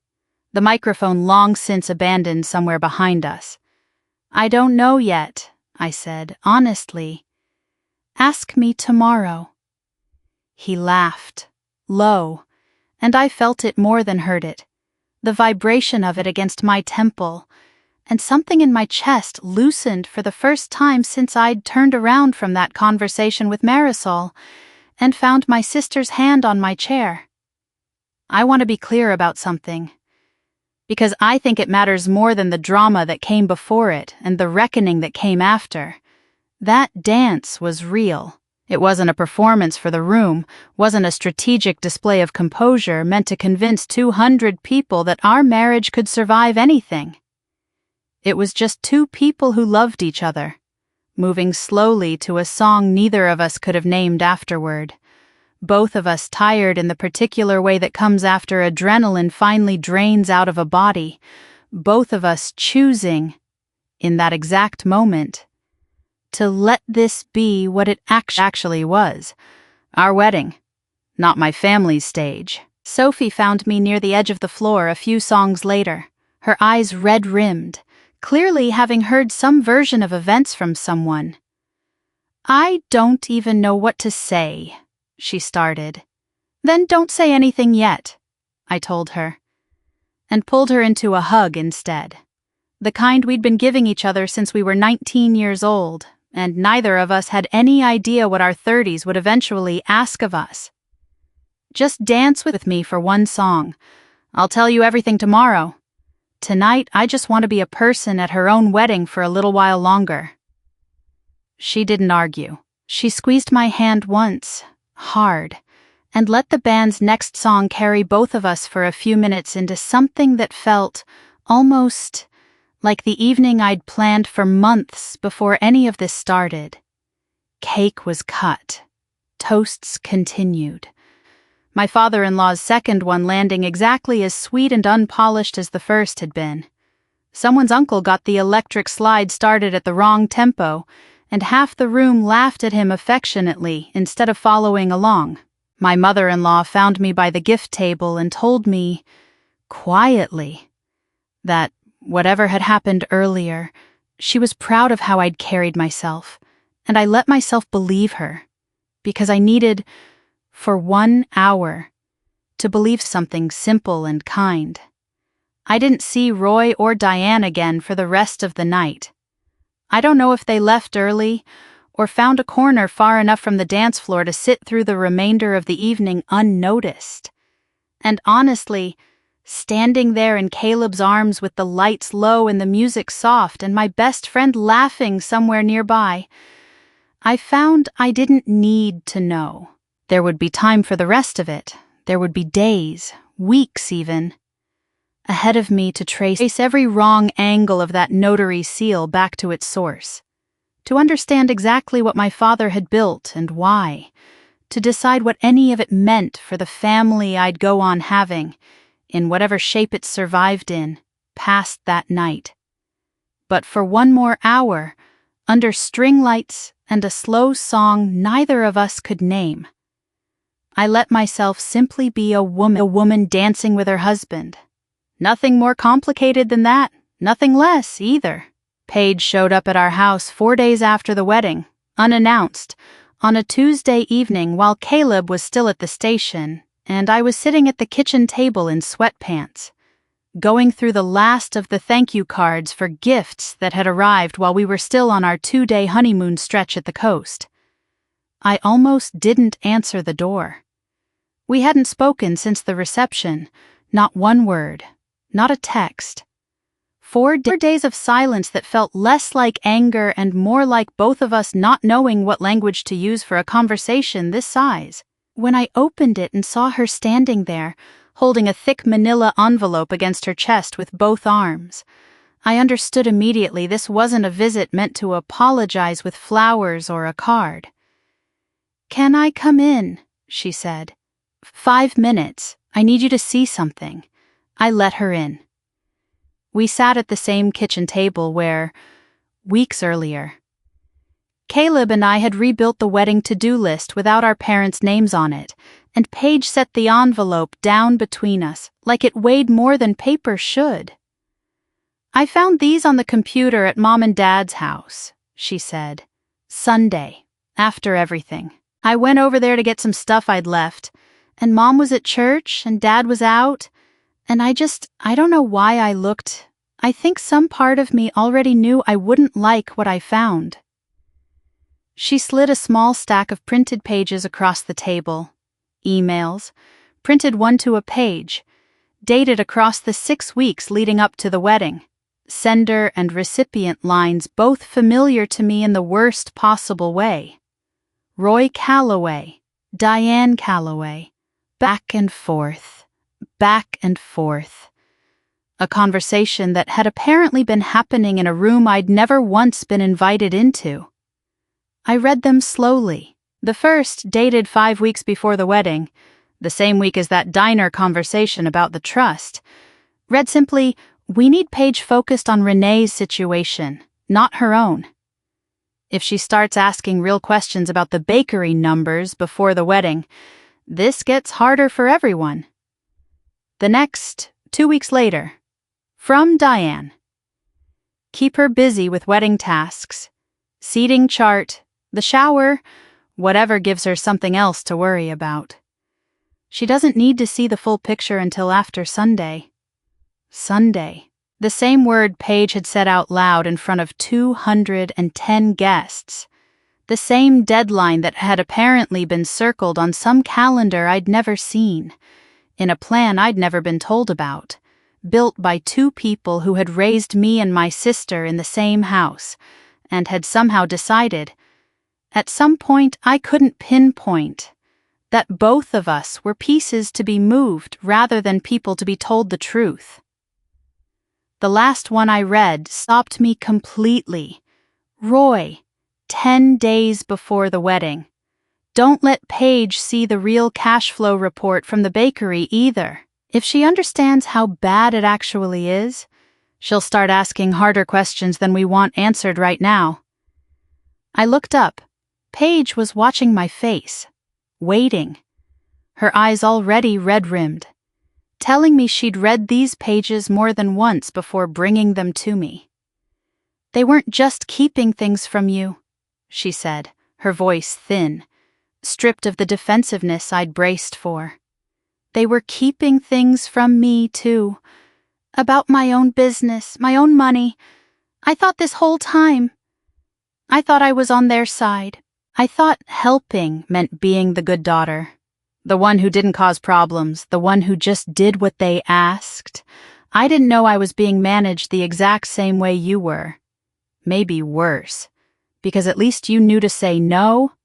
I didn't say anything for a long moment. I thought about every conversation I'd had with Paige over 5 weeks, every accusation she'd leveled at me for being difficult, for making things hard right before my own wedding. And I thought about how much of that anger, it turned out, had been handed to her by 2 people who needed her too distracted, too busy, too emotionally managed to ask the one question that would have unraveled everything sooner. "How's the bakery actually doing, Mom?" "I'm not asking you to forgive them for me," Paige said.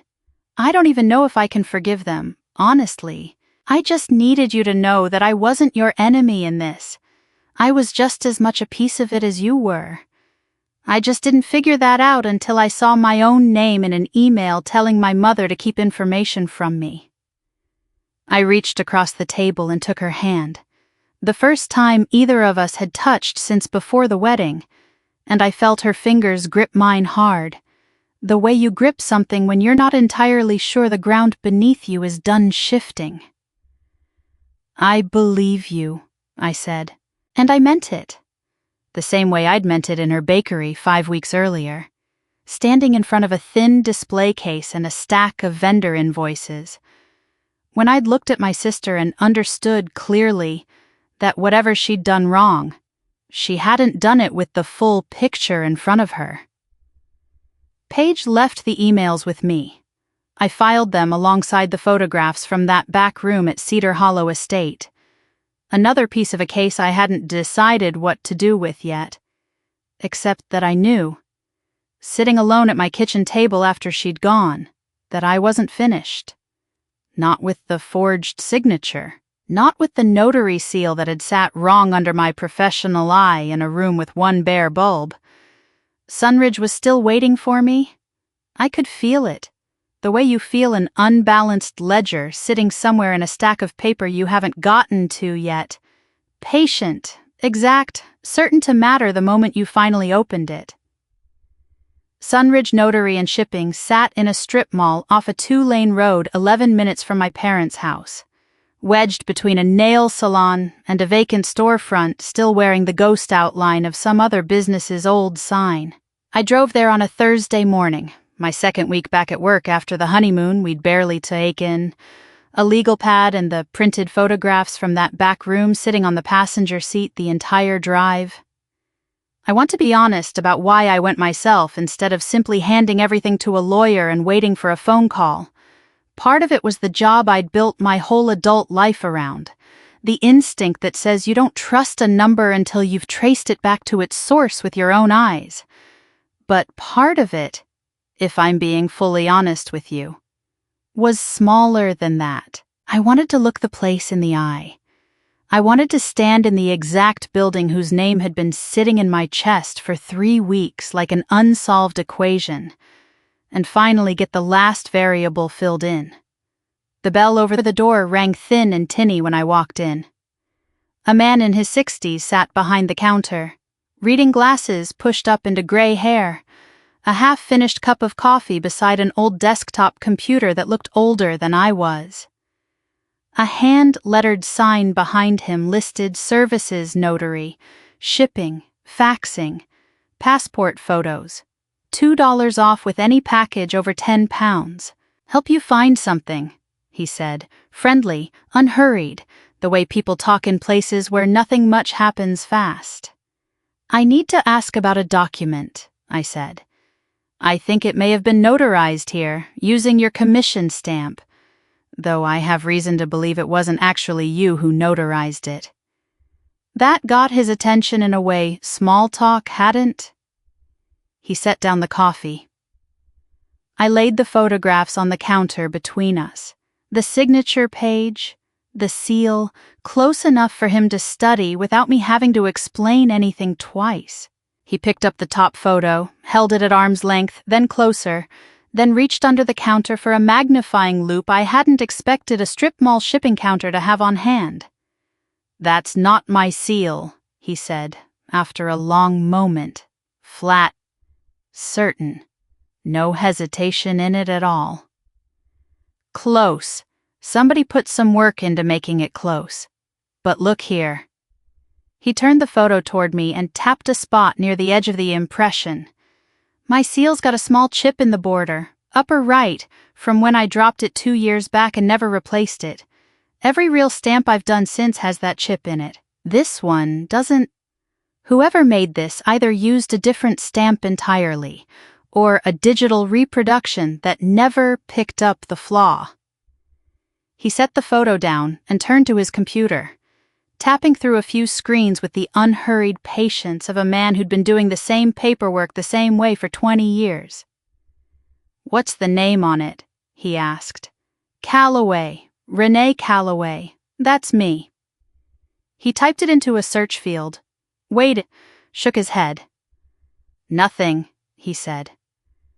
"I keep a full ledger, every notarization I've ever done, name, date, document type, ID presented, state requires it, and honestly I'd keep it anyway, habit from doing this a long time.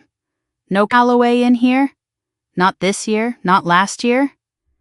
I'd remember a trust amendment regardless. That's not a document type I see often in a place like this. Mostly it's small business paperwork, the occasional will, package pickups, something like a family trust amendment. I'd remember the appointment. "You're certain," I said, not because I doubted him, but because I needed to hear the certainty out loud, needed it in a form I could repeat later without softening it. "Ma'am, I've had this stamp for 11 years. I know every mark it leaves, and I know every page that's passed through this counter. I never notarized that document. Never met you before today. Whoever put my business's name on that seal did it without ever walking through that door." I thanked him, and I asked, carefully, whether he'd be willing to put what he'd just told me in writing. A signed statement, if it came to that. He said he would, without hesitation, and told me it wasn't the first time someone had tried to borrow a small notary's stamp to make a document look official to people who'd never think to check. It was the first time, he said, that someone had actually walked in and asked him to look. I drove home with the photographs and my legal pad, now filled with his exact words, copied down the way I copy down everything that might matter later. I didn't call my father. I didn't call my mother. I called the attorney who managed my grandmother's trust, a woman named Colleen Marsh, who had handled Vivian's estate since before I was born, and I told her I had documentation of an attempted fraudulent amendment, along with a notary's sworn willingness to confirm the seal on it was never his. She asked me to bring everything in. I told her I would. First thing Monday. I wasn't playing lawyer. I want to be clear about that, because it would have been easy, standing in that strip mall with a magnifying loupe and a stranger's certainty in my hands, to feel like I'd solved something entirely on my own.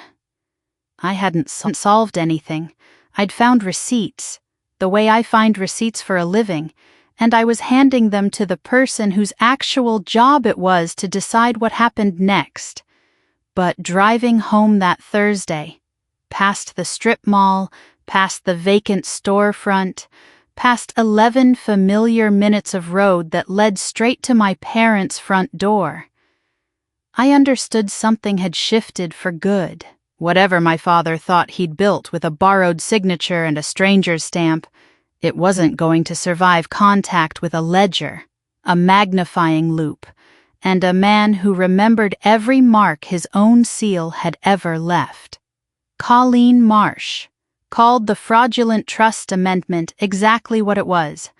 Within 3 weeks of that Monday, I walked into her office with photographs, a magnifying loupe-verified notary statement, and a legal pad full of dates.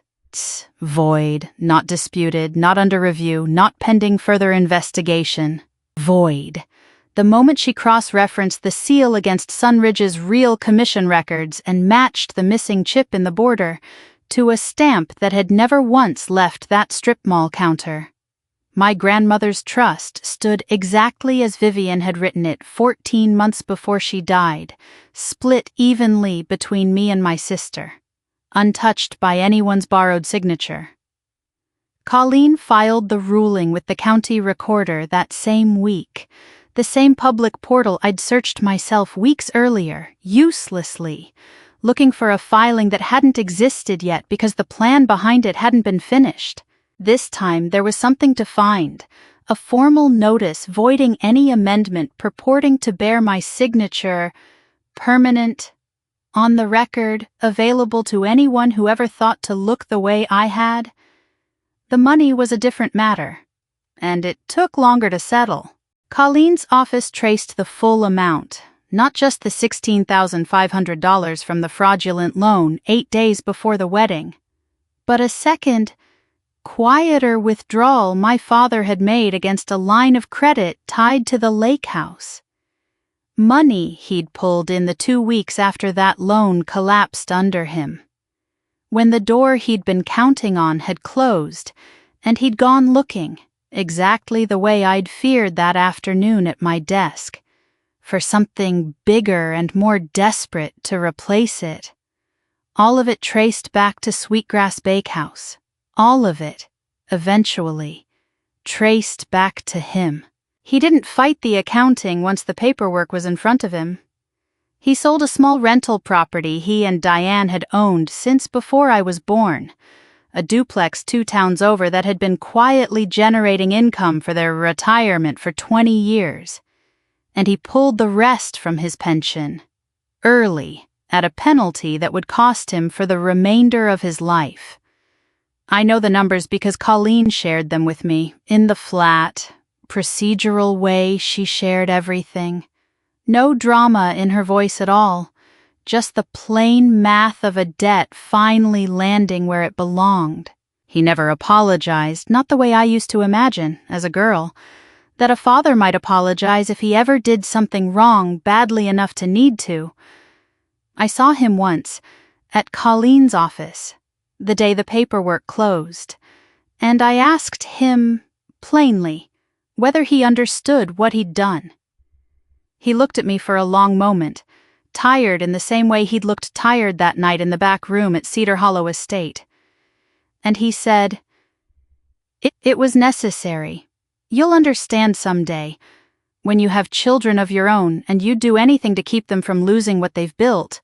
Not wrong, not sorry, necessary. The same word he'd used for 5 weeks straight.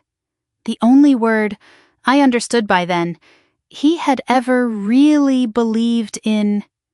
My mother's version of the story didn't survive contact with the truth either, though it took a slower kind of collapse. For years.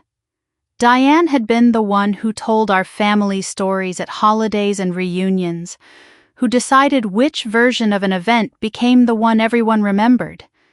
That authority depended on nobody checking her work. Once cousins started hearing, from Paige, from me, from guests who'd been at that reception and had questions of their own, exactly what had happened behind that partition, her version stopped being the only one available. An aunt on my father's side, a woman who'd known Diane for 30 years and had always taken her account of any family disagreement as settled fact, called me directly that autumn to ask, carefully, whether the rumors were true. I told her they were, and I told her how I knew, and I heard something shift in her voice before we hung up. The sound of a woman quietly deciding to stop repeating a story she could no longer be sure of. That happened more than once. In more than one branch of the family tree. Small conversations nobody staged and nobody announced. She wasn't cast out. Nobody staged a dramatic confrontation at Thanksgiving. She simply stopped being asked to tell the story.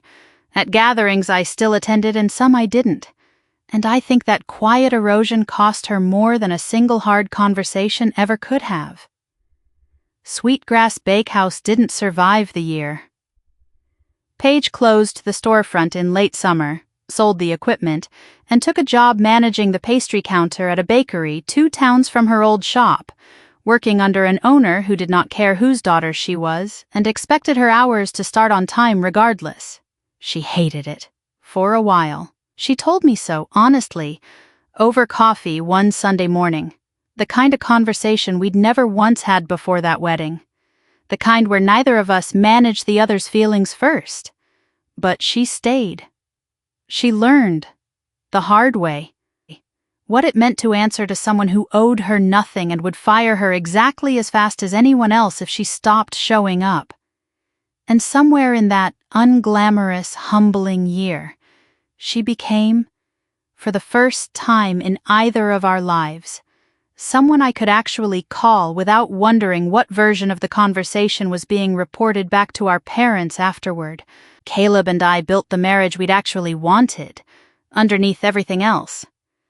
We didn't talk about my family every night, though some nights we did. When a phone call from Diane left me needing to sit on the porch steps with him for 20 minutes before I could go back inside and be a person again. We kept the boundary I'd drawn months before the wedding. The one my father had spent 5 weeks trying to write around my name goes on nothing I haven't read, signed by nobody but me, for any reason, family or otherwise. We renewed it, quietly, every time someone tested it, and nobody ever tested it again quite the way that folder had. I think about that folder sometimes. Still, not with the anger I expected to carry, and not with the relief I'd have guessed either.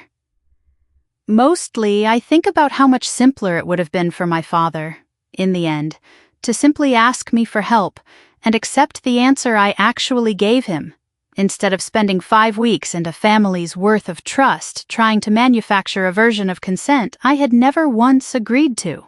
That's the only lesson I ever took from any of it, and I've stopped looking for a bigger one, because I don't think there is one. Loving your family does not obligate you to sign your name to their risk. A signature is not a small thing you hand over because refusing feels unkind. It is the one boundary that either holds or doesn't. And mine held. Not because I raised my voice at a wedding reception in front of 210 people, but because I kept receipts. And because when the moment came to prove what had actually happened, I had them ready. That is the whole truth of it. Nothing more poetic than that, and nothing less. I got married on a Saturday in a room full of people who loved me, and by the end of the night I'd learned exactly which of them meant it without conditions attached. I'm still married to the one who did. Everyone else, I love from a distance now, carefully, with my eyes open, and with my own name, finally, belonging to no one but me.